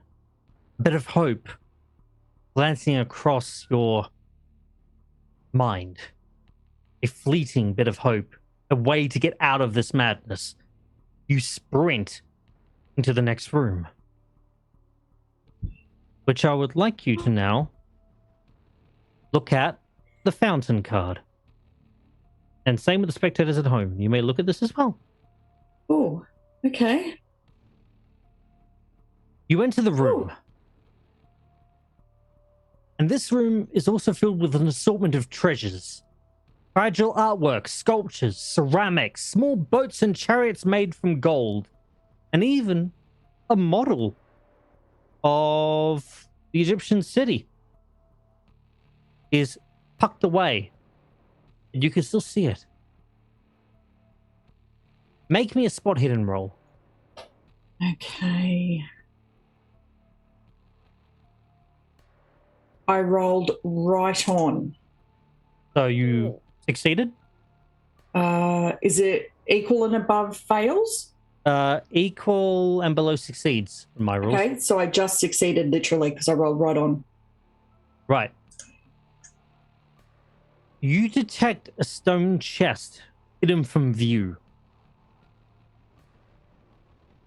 It seems to be tucked away in a corner. I'm going to try and open it. Okay. You rush towards it and make me a listen roll. And I need a hard success. Oh dear.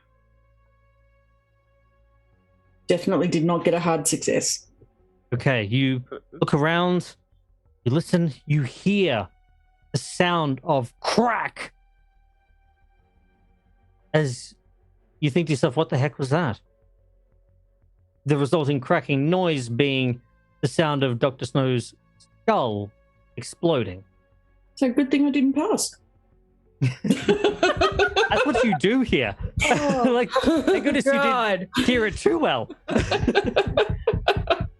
Jeez Louise.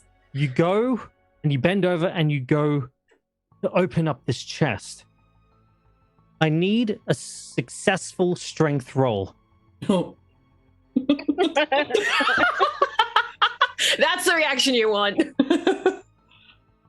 I got a 6. So I Nice. actually got, I got an Congratulations. extreme success. You got an extreme success. In the rush of the moment, you push off the lid, casting it aside.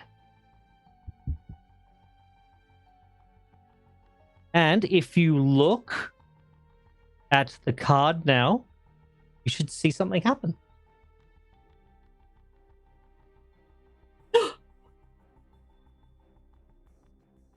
Inside, Oh. Oh. you see something interesting. 5 canopic jars, each carved from limestone, 4 are topped with an animal head, a falcon, a crocodile, an ibis, and a wolf. And the 5th is the carved inverted ankh jutting up from its lid. I'm going to grab it You and I'm grab going it, to smash it. you grab it, and you lift it up. And then it goes back to everyone else. Yeah. Leo, what are you doing? I lift it up. And what is Leo going to do? We go to an ad break. Okay. I've heard Daphne. You've heard Daphne yell, "There's an exit!" You've seen Dr. Snow die. You've seen both Florence and Lucy go for this abomination, one seeming to land a blow, the other somewhat missing and hitting their companion, hitting Lucy and taking skin off their armor. Good chunk of it. That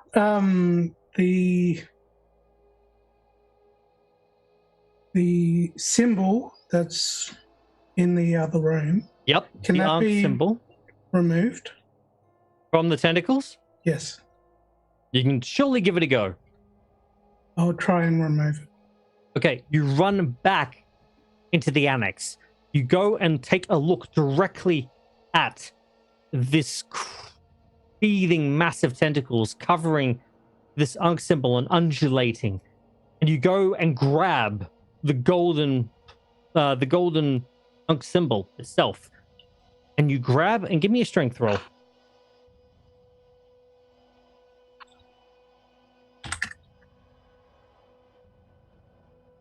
Oh, just 34. You make it, you pull, you strain, you hear as you see that it's starting to come free. And then all of a sudden, all the tentacles at once wrap around the Ankh symbol and keep it in place. You try and heave again and again and again in a frantic attempt, in a maddening attempt. You try and pull this free while hearing the sounds of screaming behind you, the sounds of roaring, the sounds of pain, the sounds of absolute agony. But you cannot pull this thing free. These strange tentacles made of a material that you do not know what it is, you've never seen this material before, prevent you from breaking the hold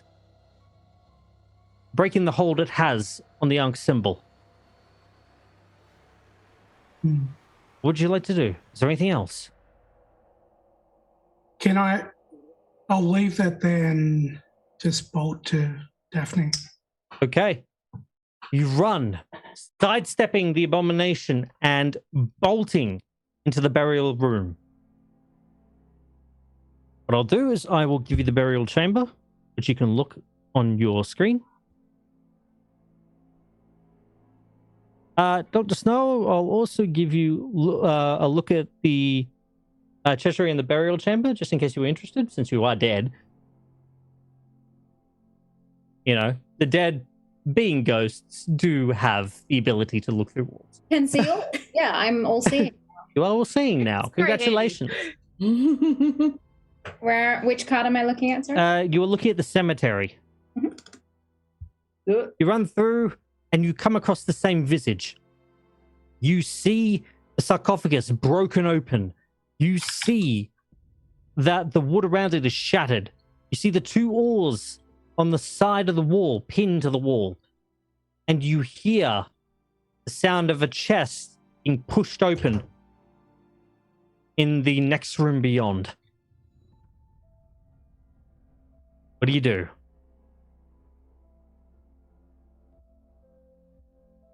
I'll go. So that's all that's in the room. I'll go in the room where Daphne is. Okay.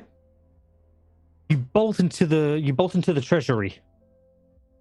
They'll give you access to the treasury room. So look at the fountain, and you will see the chest that Daphne is pushed aside.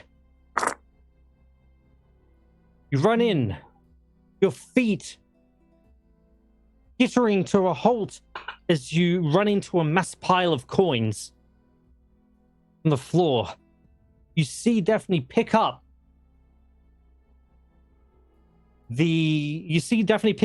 something in their hand and lift it high and about to smash it down to the floor.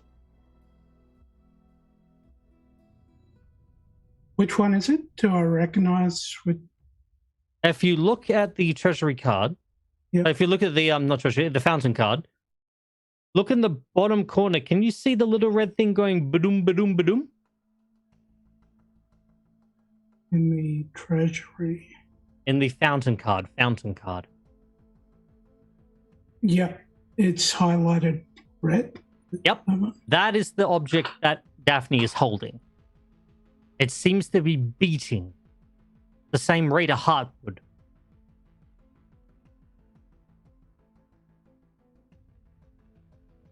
I don't stop her or anything. Okay. Is there anything else you'd like to say, do? Can I actually, I'll back up to the entrance, but just to the left of the entrance. Okay, when you say the entrance, which do you mean? The entrance to this room? Yeah. Okay. So you back up to just the in left. case something Comes through? comes through. Yeah. Okay, so you pin your back to the side so if something walks, it walks past you. Yeah. Okay, no problem. You push your back up and wait for Daphne to throw down the object. The monster is there. The monster confronts Florence and confronts Lucy. Both enraged, both attacking. As it's been stabbed, the monster looks.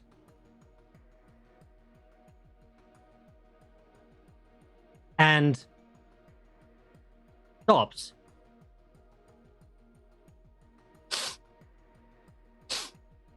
And sniffs. And then looks down at the freshly torn and pooling blood of Lucy's arm. My camera is not liking me tonight. The abomination reaches back a fist and then extends forward with the full might of a punch directly at Lucy. Lucy, you have a choice. You can try and dodge, or you can try and fight back. I'm angry. Of course you want to fight back. Okay. Yeah. Are we still insane? Yes, you are. Oh, yeah. Oh, No, you're great, let's insane. go! You're insane for like the next 8 rounds. You Oh, guys fantastic. Are both Excellent. crazy. I was really hoping we could hang on to that. I like the energy. Battle Okay. frenzy it like Vikings. Come on. So, roll me the fighting brawl check, or the fighting sword, the sword one that you have. Yep. These dice were nice to me before. Let's try them again. Okay. I'm going to roll my own. They're not nice to me. What'd you get? 57. That's a success? No. No. Okay, I rolled 16. Oh.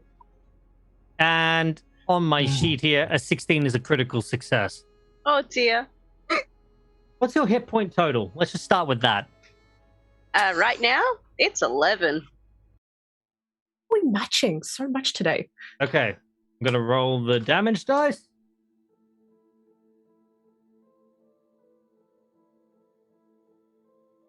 Okay. Coming down with a full force blow might. You go to stab as in an anticipated move. The abomination ducks and redirects the blow. Originally going for your head, but it becomes a blow to your sternum. You feel the punch.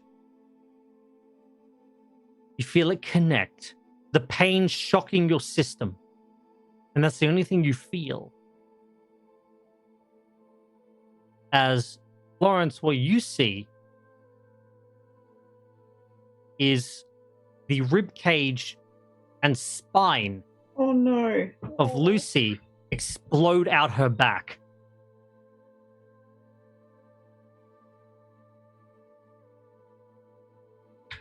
Lucy, you don't feel much. Oh, definitely. You stand there, sword still in hand. Feel something in your mouth. It runs out, dripping to the floor. You teeter. And then fall. As you collapse and fall back to the sandy floor. The blood pooling around you.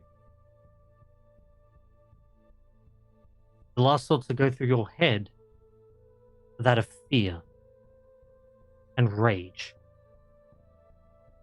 That you were bested by this creature. You cannot avenge the death of your friend. You feel hatred, malice, and fear of the unknown.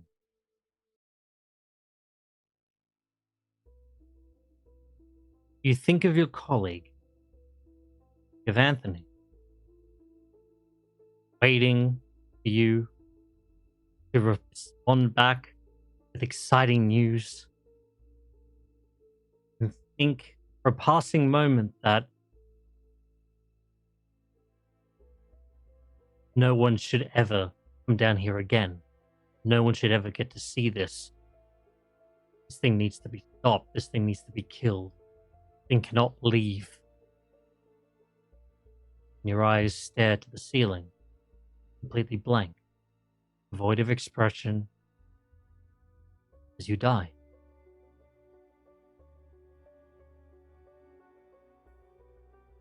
Lawrence, you watch this all happen. You see creature rip back through the hole it made.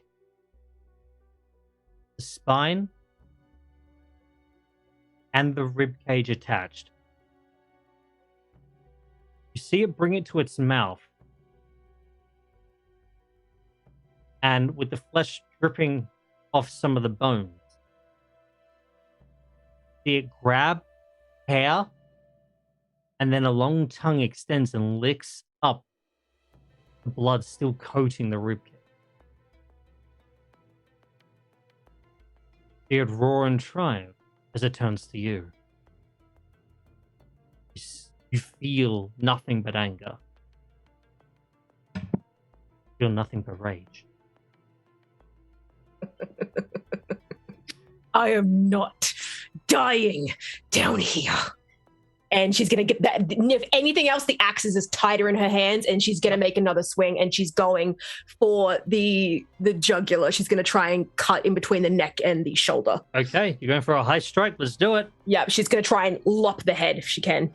Or get the axe as far into that as she can get it. No problem. It's your turn. Yeah, well, you go. Okay. Oh, come on. Give me this. Give me this. Oh! Just passed by 1! Nice. 24! Nice. So, the roll I got is funny and bad.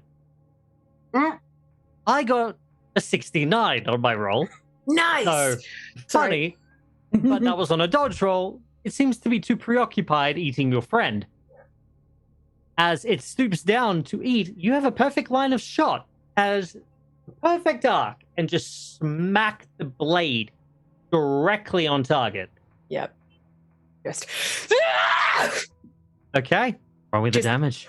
feral, absolute feral energy. The universal sign for going crazy is having the hair out of the bun. So here we go. Yes. That's just the 1d6, right? It should be the one. It should be the 1d6 plus 1 plus DB. Where's my good one? Come here. Give me. Ah, okay, that's a 2 plus 1, so 3. 3 points. Yeah. You embed this axe into its neck. The creature buckles sideways, and a sound of like a grunt, and not really. Again, it doesn't really experience pain. It experiences a more physical approach as it buckles to one side.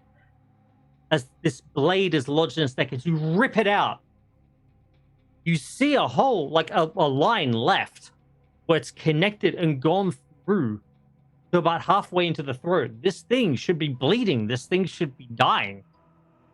This creature does not bleed. This creature does not start to fumble, to fall. This enrages you even more.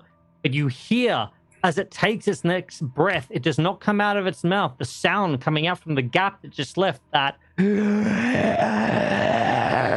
sound that comes through, chilling, but also invigorating you to finish that job, to hit it again and again and again until there's nothing left.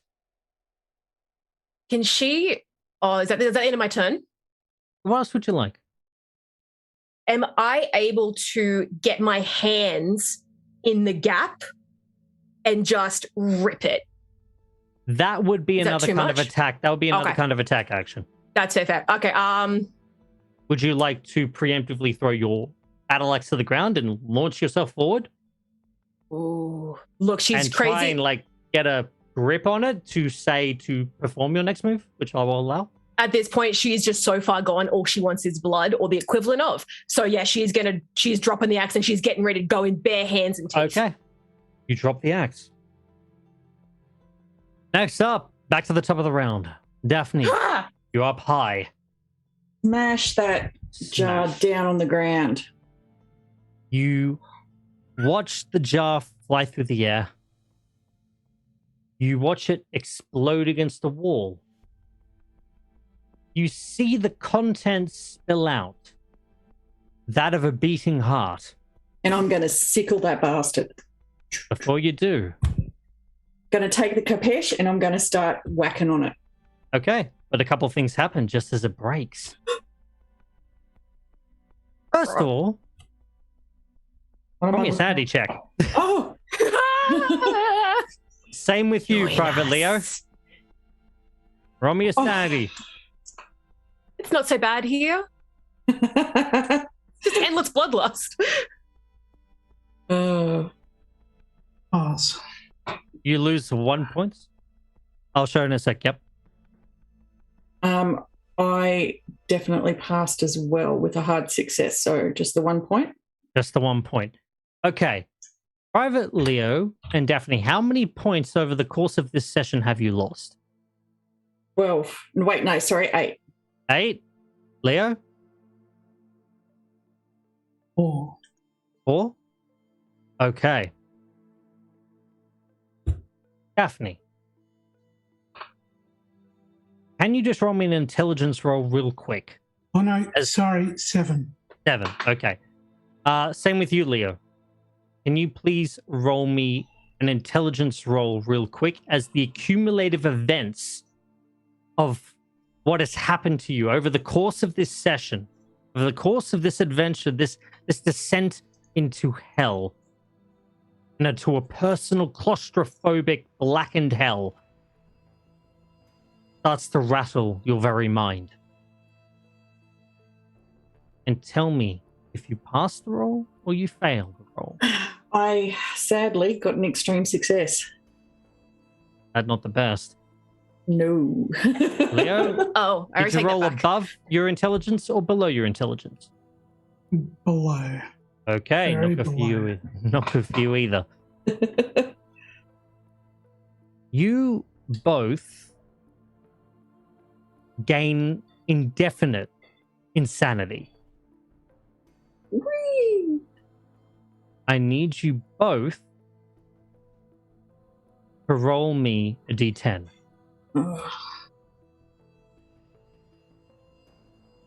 As the final thing you see is that heart comes out beating, pulsing. A 1. Okay. 1. Both of you. Okay. Okay. Could you guys roll me a D100 each? Oh. 36. Okay. 62. 36 and 62. Okay. Leo. The fragments of this jar breaking apart with the force of which Daphne has thrown it cause bits of particles of dust and debris to fly towards you. You close your eyes, you open your mouth like, and bits of it you taste. You taste the bits of this jar. You can taste the disgusting nature of its heart. You can taste everything about the thing you look at when you see this heart, and it breaks your mind. On your character sheet, I want you to write mysophobia. You now have a fear of dirt and contamination. Oh. Ooh. On the other end of the spectrum, Daphne, you look and see a shard come and stick itself back into your own arm. You feel the slight pain and look down, and your daze and the craziness in your mind, you are taken back to when you were 6 years of age, going and seeing and feeling a needle pierce into your arm. And you link that feeling, that thought, that trauma with the one you are experiencing now. You now have anetophobia, the fear of needles and pins.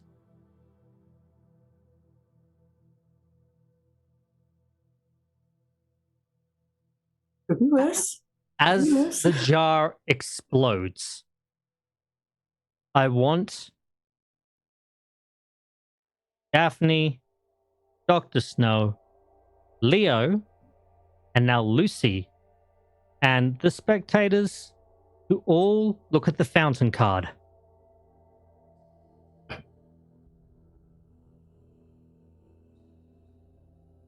With a kaleidoscopic roar, the treasury pile lights itself ablaze. The light flooding the room, the raw heat of it all, bearing, blistering against your skin. You feel that this is a real fire. This is not in your mind. And it starts to slowly spread. You look for the heart. You lost the heart. You got distracted by the fire. You look, you search. Roll me a spot hidden. Locate that heart.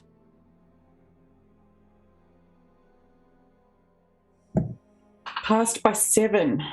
Nice. So just a You normal find success. the heart. You see it. You go towards it. Touching that heart. Feeling it. Feeling it beat in your hand. What do you want to do? Throw it in the fire. You take it and toss it. Both of you watch the heart tumble through the air and land in the fire. On the other side, you hear a roar. Florence, you jump upon the creature, digging your hands in, preparing to rip as the whole creature ignites and sets you ablaze.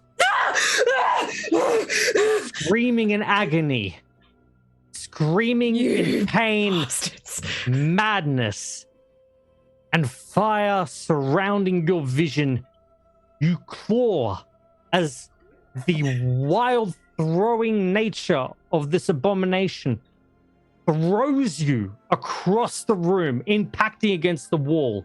You crash against the sound, rolling, still ablaze. The fire not going out. You duck, you roll, you try and put it out. You feel, you cough, you take in mouthfuls of sand, smoke. No, no, no, no! As the vision starts to slowly darken, you push through. You feel yourself, your skin melding, your fingers fusing together. You feel the absolute torment and pain. I'm not dying down here! Both of you in the treasury room can hear the roars of pain from the abomination in the antechamber. You can both hear the screams of your friend burning alive. And then you start to hear it. Over the roar of the flames, over the roar of the screams, you hear and see in the treasury room as you hear a boom. As your friend is impacted against the wall, you see a trickle of dust start to fall from the treasury. And you see a singular rock. And then another. And then another. Totally booking it. Run. Totally running. Out of combat now, as you run, you scream through the passage. Both you and the private run straight back through the burial chamber, straight back into the antechamber to see A colossal being wreathed in flame breaching the door. Instinctively, you back up, your pathway blocked by that of monster fire, debris. What do you do? What is the next course of action? What races through your mind?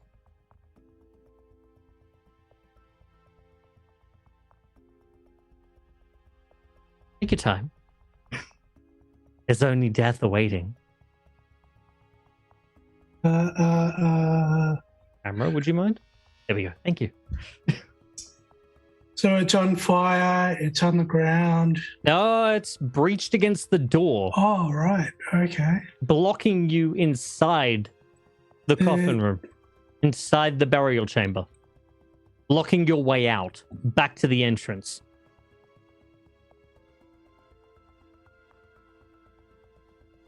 Right. Stone slab cast aside, but nothing is standing in your way but this wreathing flame of this monster that is howling, and madness is within its eyes. A look of murder, a look of absolute destruction. What's the other room, the treasury? Does it look like it's the roof's close to coming down, or? Yes, the treasure you see as you've escaped that room, parts of it are falling down. And you look back towards the very connecting door to the burial chamber. Parts of it are starting to crack. You're running out of time. What do you two do? I'm just going to charge it. You go charge it? I'll use my little Swiss Army knife. Oh, you ah! And charge towards the creature? Yeah. You charge and connect headlong, enveloping yourself in the flame in a maddening attempt to push past this creature. Daphne, what are you doing? Totally booking it. If there's another exit to the room, I'm gone. You look around. You see no other exit. The only exit being the flaming creature in front of you, leading back to that entrance. You remember the stick of dynamite. You remember, but who had I'm it? not the one that has it. But I you said did Bag's pick not it up. holding it. No one took it, I don't think. Oh no! I was It's all still this with me. time. I was like, And you're on It's fire, so it's fine, probably Daphne's gonna have ignited, it. Florence. I'm going out blaze of glory. "Wild card, baby." What are you going to do, Oh. Daphne? What are you going to do? I'm going to, well, can I safely swing the sickle? Is Leo between me and the creature? Yes. You can There's no- sweep it down towards the creature, yes. But there is a chance you'll hit Leo. What was your character going to do in a panic situation? In this panic situation? This moment Probably of madness. because she's heard the screams of everyone else. We can't let this creature escape. So she will try and kill the creature. Okay. You go ahead and swing down. Go ahead. Give me that roll. I'm not going to throw Leo at the monster, Hamish. Push. Oh, okay. So Not I push the don't combat know. roll. I don't know if the camera will show. Can't make it show this. I rolled a 1. You rolled a 1? A 1. Nice. That's a critical success. Oh, I can't You take a see- photo of it because it's my phone.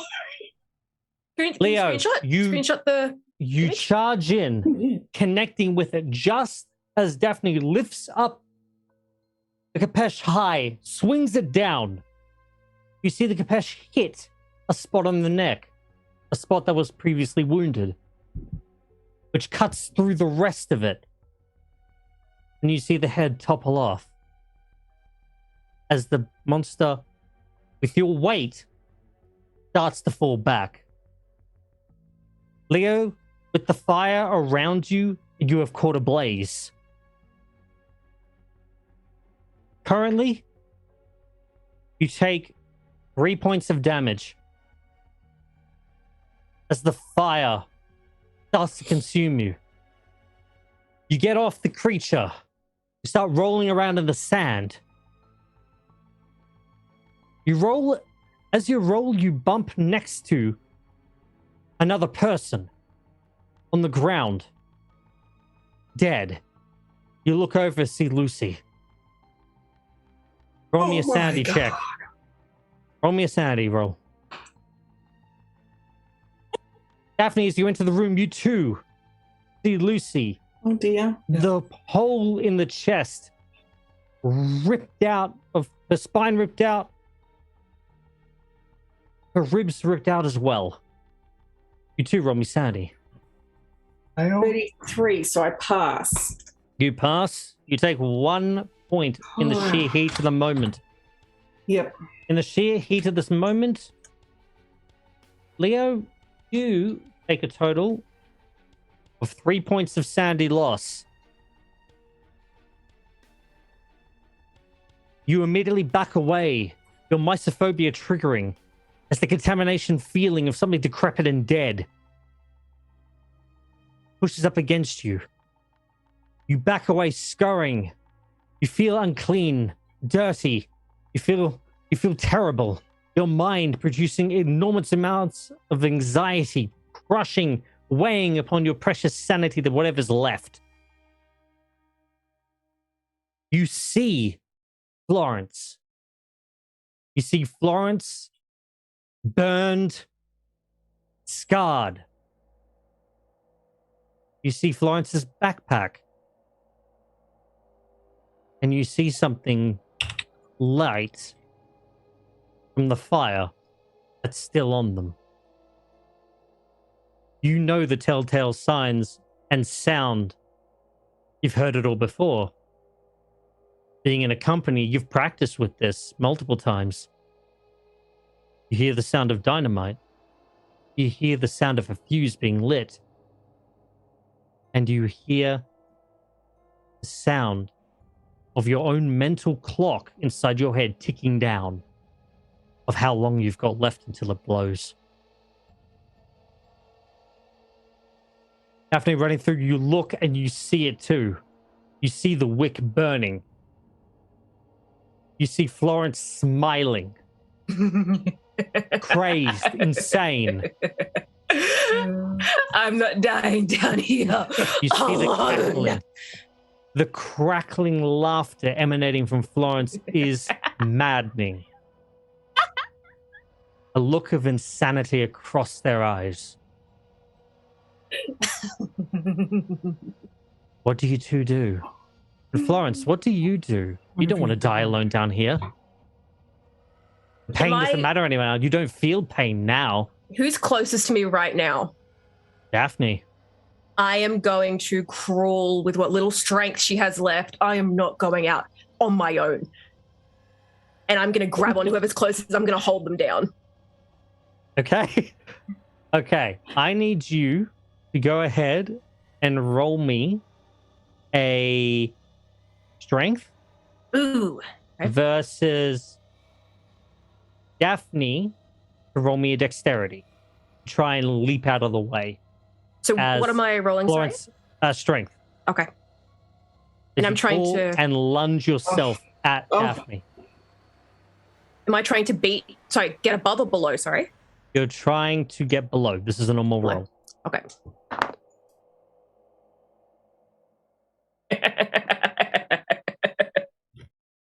I got below. Not by much, but I got below. You got below? No. Yeah, mine's a regular success. Is yours a regular success? Mine would be regular, yeah. Okay, so the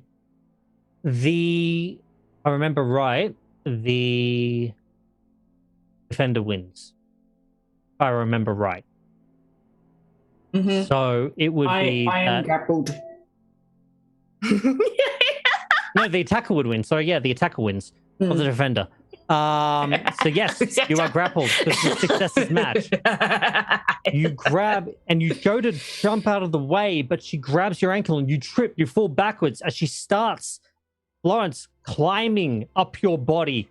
You feel pain as the fire that wreathes them starts to burn you.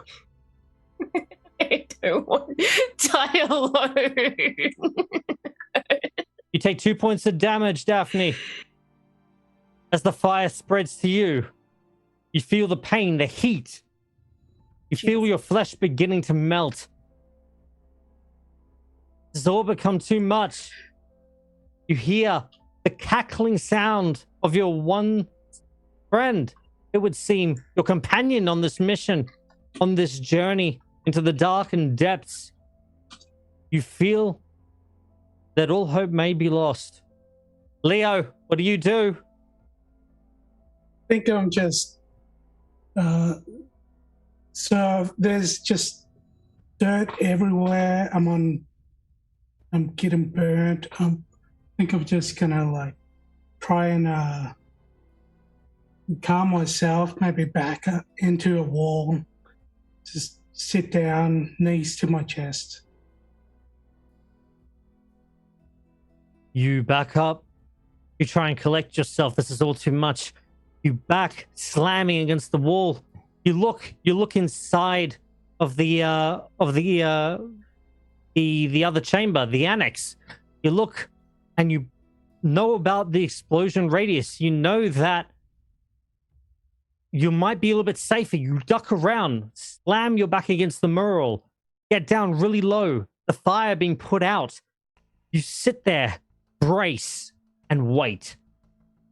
You count off in your head. 1,000. 2 1,000.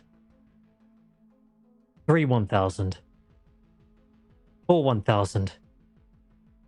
5 1,000. You know it had a 10-second fuse.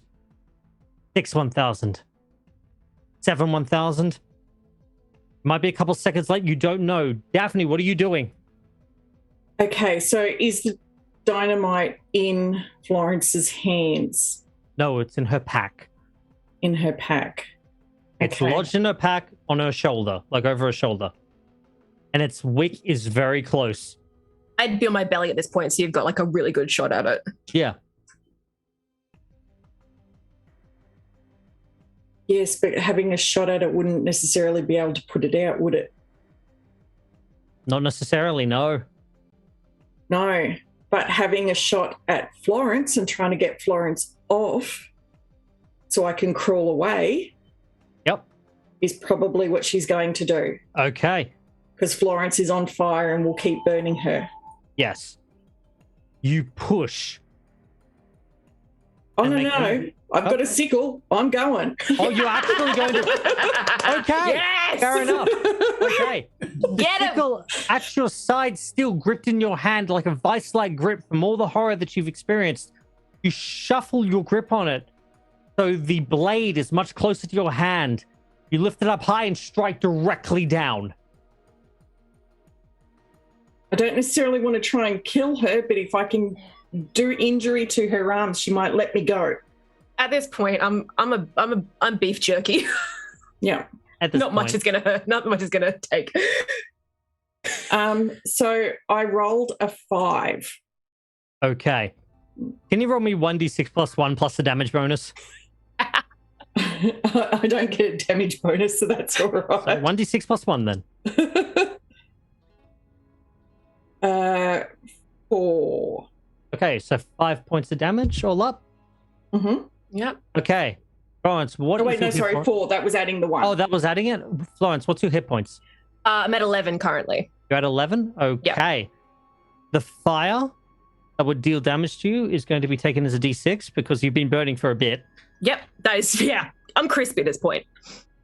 And going to roll that now. Yep. Oh, okay. That's 5 points of damage. Oh, yeah. Okay. So that's You're on 5 1. plus the Oh, sorry, you're on 2. 5 plus the Oh, 4. dear. 4. You're on 2 points. You're 2 hit points. 5 plus the 4 that was just dealt to you by a sickle. Yeah. From 11. So that's. Oh, yeah. You've No, got no. 2 left. 3. Is it 3?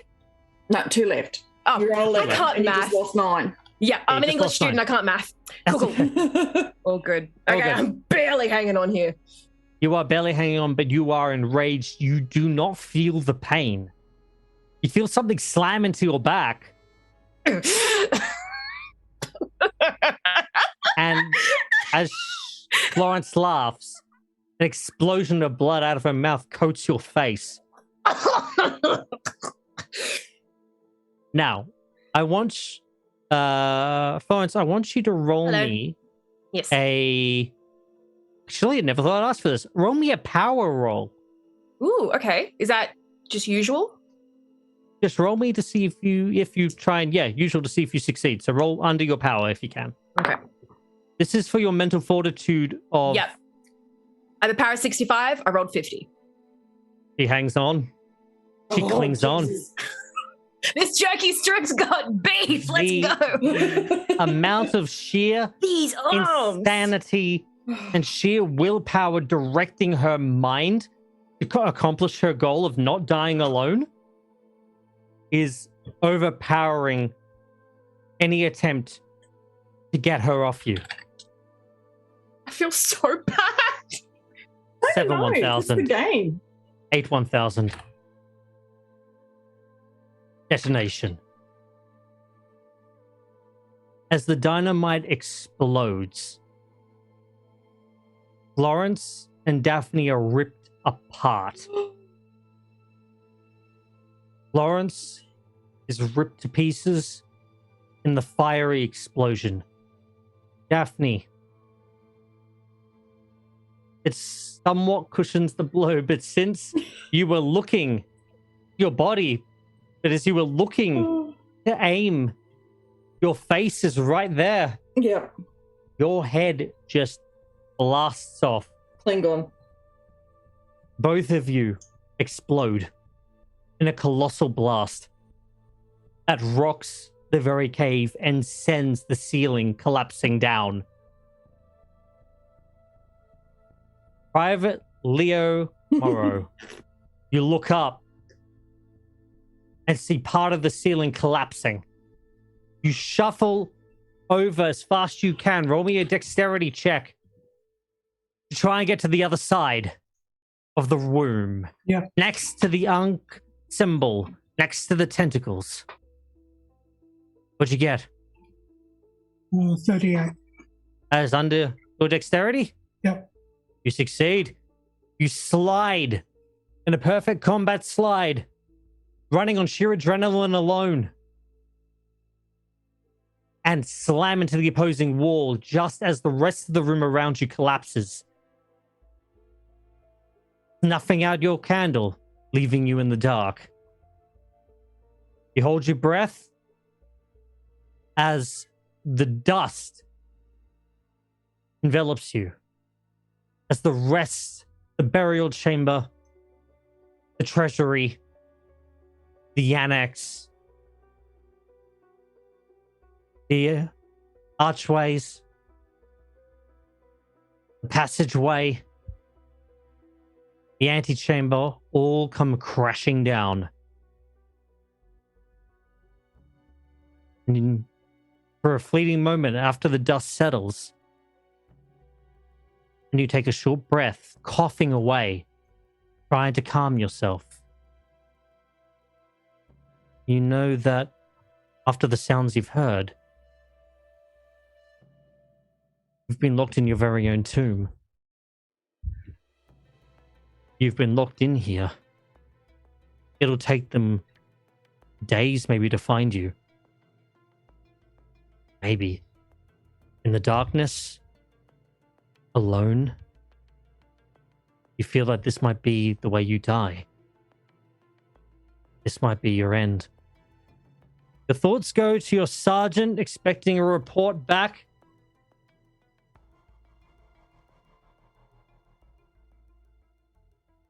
As the building and everything collapses, everyone look at the haunting horror card. Oh no. I got excited because I thought that meant that you'd escaped, Leo. Oh no. I was like, yeah. Oh. That's why I was saying I was trapped with the German. I missed that part. I was like, yay, Keenan escaped. Oh. Never mind. As the abomination crumbles to dust. That is cool. If it wasn't for Florence, I could have gotten out of there.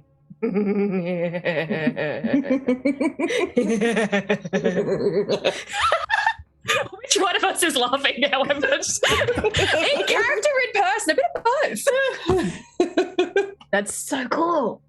The camera pans back out through the rubble, out into the blistering sunlight. You see people being cuffed by some kind of authority and placed into the back of a jeep, an army jeep, an army car, I should say. You see a couple people,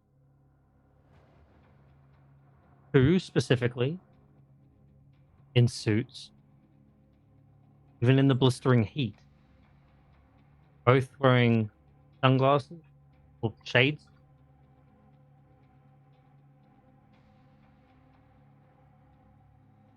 One turns to the other and says, "So what's the report back to control?" The other says, "I'm not too sure. It seems we have 5 casualties. We could report it in, or we could try and excavate a dig site."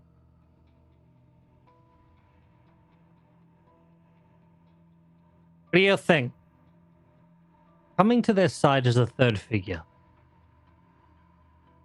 The third figure wears a sand-colored wrapping around their head. They wear sand-colored clothes, somewhat to blend in with their surroundings.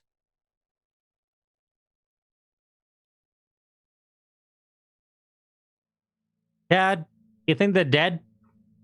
says one. Dad looks, sees the carnage,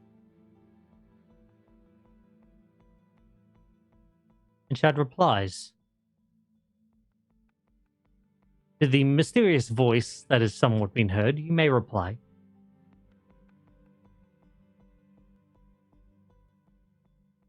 "Oh, they can't hear you. Damn." Chad, no. Chad looks and says, Oui, they are dead. There's no point mourning the loss. We've got work to do. I believe whatever was inside is now dead too. I think it's time to report back." The second suited man nods. "All right. Since you're the head of the team, then we'll report back to Otes.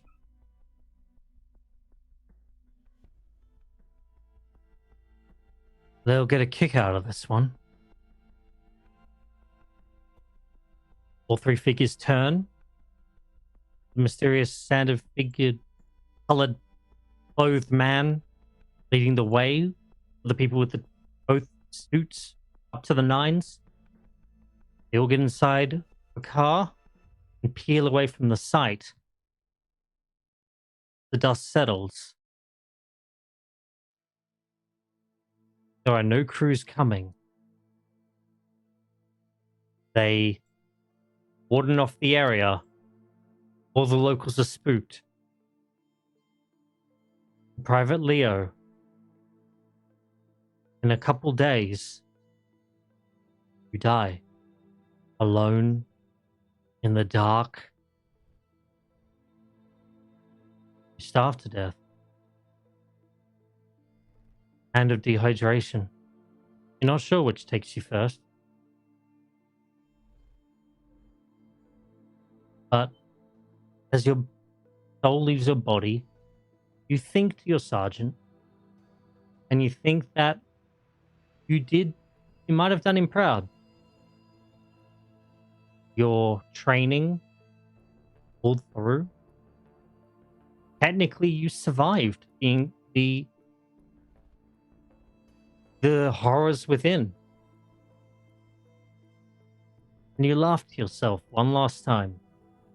If to say, wrong place, wrong time. Get to your notebook and write a final message and leave it open beside you before you die. Realize the journal, Private Leo Morrow. On the day of my death, and you scroll the date down,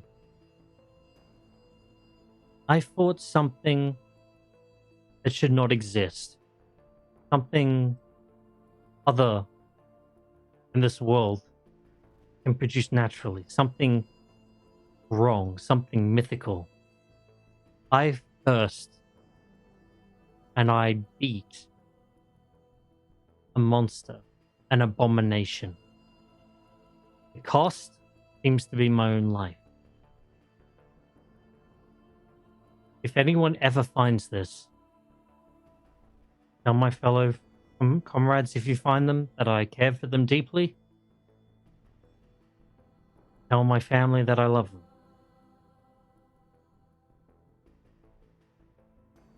And never go searching in the dark. Never go where you should not go. And never step where you shouldn't step. Because you don't know what horrors wait around every corner of this dark and twisted world. And that is where we end today. With death, destruction, pain, and horror. Not all endings are good. Most endings can be bad. Do you think you have what it takes to venture into the dark, to come out victorious? I have one singular phrase, a sentence to say to you then. Good luck. And may whatever god you pray to be on your side. Because the call of Cthulhu beckons to you. It depends only if you answer it.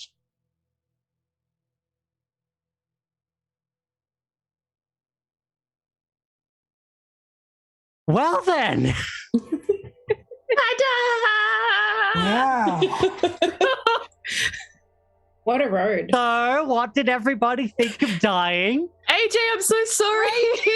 To sit there and watch us all slowly crumble. I ordered myself some ribs and had a fantastic time. You became the abomination. Oh, That no. was I just thought I'd stunning. gross everyone out in chat. As I was preparing my ribs, you were describing Lucy's death of getting her spine ripped out. I was like, fitting. Perfect. Every swap had this look down and be like, oh, nice, she had ribs. Jealous. And meanwhile, this background of, oh, yeah, you're searing on fire. Your flesh is bubbling and boiling, falling off the bone. Just barbecue. It's like, damn, I'm hungry. Alrighty. So, Thanks so much, guys. thank you so much for playing with me. Thank you so much. Once again, I want you to reintroduce yourselves as yourselves, not your character. Tell us where we can find you on a day-to-day basis, and then we will end. So, Tammie, let's start with you. You can find me as Talira79. I am the person here who doesn't have their own stream or anything like that, but I tend to jump in on other people's and cause havoc and make puns in their chats and do all sorts of things like that. I also play the warlock in the campaign that is in the Meeples and Dragons newsletter. Oh, wow. Nice. G of D? Hello, I am Gemma, or G of D, on just about every social media platform there is. GEEOFDEE. You can catch me on Twitch, on Twitter, on Instagram, and occasionally Saturdays at 9 a.m. on ABC Me. Nice. AJ Winters. Hi, I'm AJ Winters. I'm from Winter's Tales, my channel, where I do world building videos every Sunday. I am building a world one step at a time, and I'm going to host and DM a game in next year. I'm very excited. I also guest star on about 4 other channels a week. So You're about to like jump into another one? yeah, literally, I'm about to jump into an Avatar RPG if you guys want to come with us to roll for damage. Yes. But yeah, We you can will. find all of that on my socials, which is on the stream right now. Winter's Tales, I put up like a list of the places I will be for the week on there. So yeah, that's me. All right. Daz, you're up. Hi, I'm Saz. I'm one half of the Meeples and Dragons team. We're an online store based up in Brisbane. We make our own RPG gear. We bring in a lot of awesome gear from overseas as well, from other indie makers. We also play D&D, bit of Cthulhu. Some of the awesome Cthulhu stuff we just got in. If it's going to let me do it, I love it. That's so. nice. Oh my gosh, I want that. I love that coffee mug. I've got one similar, actually. Yeah, from the same place. It's from Stormcrow. I have the tiki mug. Oh wow. Hey. Anyway, you can find us at Twitter at Meeples_Dragons. Our website is meeplesanddragons.com.au, which is where you can find that very awesome blog of our adventures into D&D and all sorts of other things. So check us out. It'd be great. Kenan, you're up. Cool. Hi, I'm Kenan Muir. I'm Australian Director of Indigenous Comic Con. I am also the creator of Indigenode pop culture company, so look us up. I'm here representing Indigitech. I play Morn, the barbarian with the Chicken Salt Bays D&D campaign over there. Yeah, give me a follow on Twitter, on Twitch. I do stuff I'm on all the socials. Finally, I've been your keeper for tonight. My name, ironically, is the Keeper of Stories and Secrets. I run one half of the Twitch channel, The House of Cthulhu. And there's something I want you all to remember. The name Otez. It was mentioned a couple of times this session, and it will be mentioned again. Look for it on Twitter. Look for it on Twitch. Actively Something big is Googling coming. BRB. Something is coming. Something big. And I would love to have you sit at my table. Oh, I need to know this now. What are we? I'm Googling. Is it a new campaign coming? What's happening? You'll see. I don't like waiting. I'm impatient. I can't do math and I'm impatient. Come the change of time between the 30th towards the 31st of October at midnight on the dot, Call of Cthulhu will sound. Oh gosh. Will you answer the call? No. We saw what answer it got us this far. I'm turning the beef Died like jerky an and we're hour dead. into this game. TPK is what it got us. It got us TPK. I can just see next time you do your equipment list, G, dynamite. You'll be taking it in there. Oh, yeah. with you. Oh, yeah. Packing it. I'm going to have a jacket made purely of the stuff. We're It's just going to like, be in bags. Anyway. why is there like 10 sticks of dynamite? Don't ask silly questions. Wait a minute, there's a lot of potions around. There are a lot of weapons. A strangely spacious room. Is that boss music? So yes, you can find me on Twitter, Twitch, all the good things. And thank you once again. The Chaosium, the makers of the Call of Cthulhu. Thank you so much for advertising the stream. Thank you so much again to Ardent Roleplay for giving us a brand new perspective of AR and visual representation of the places your players could be, the monsters they fight. Check out Ardent Roleplay. Go play with their kits. Go check out Chaosium for a bunch of different scenarios. So until next time, have a wonderful morning, afternoon, evening, or night wherever you are. And as always, Ia, Cthulhu, Patagan. So we go on a raid, shall we? I think we shall. Yes, let's do it. I'll let you direct, Miss Winters. Where are we going? We're off to roll for damage to watch some Avatar RPG. Fantastic. So, when you get in there, make sure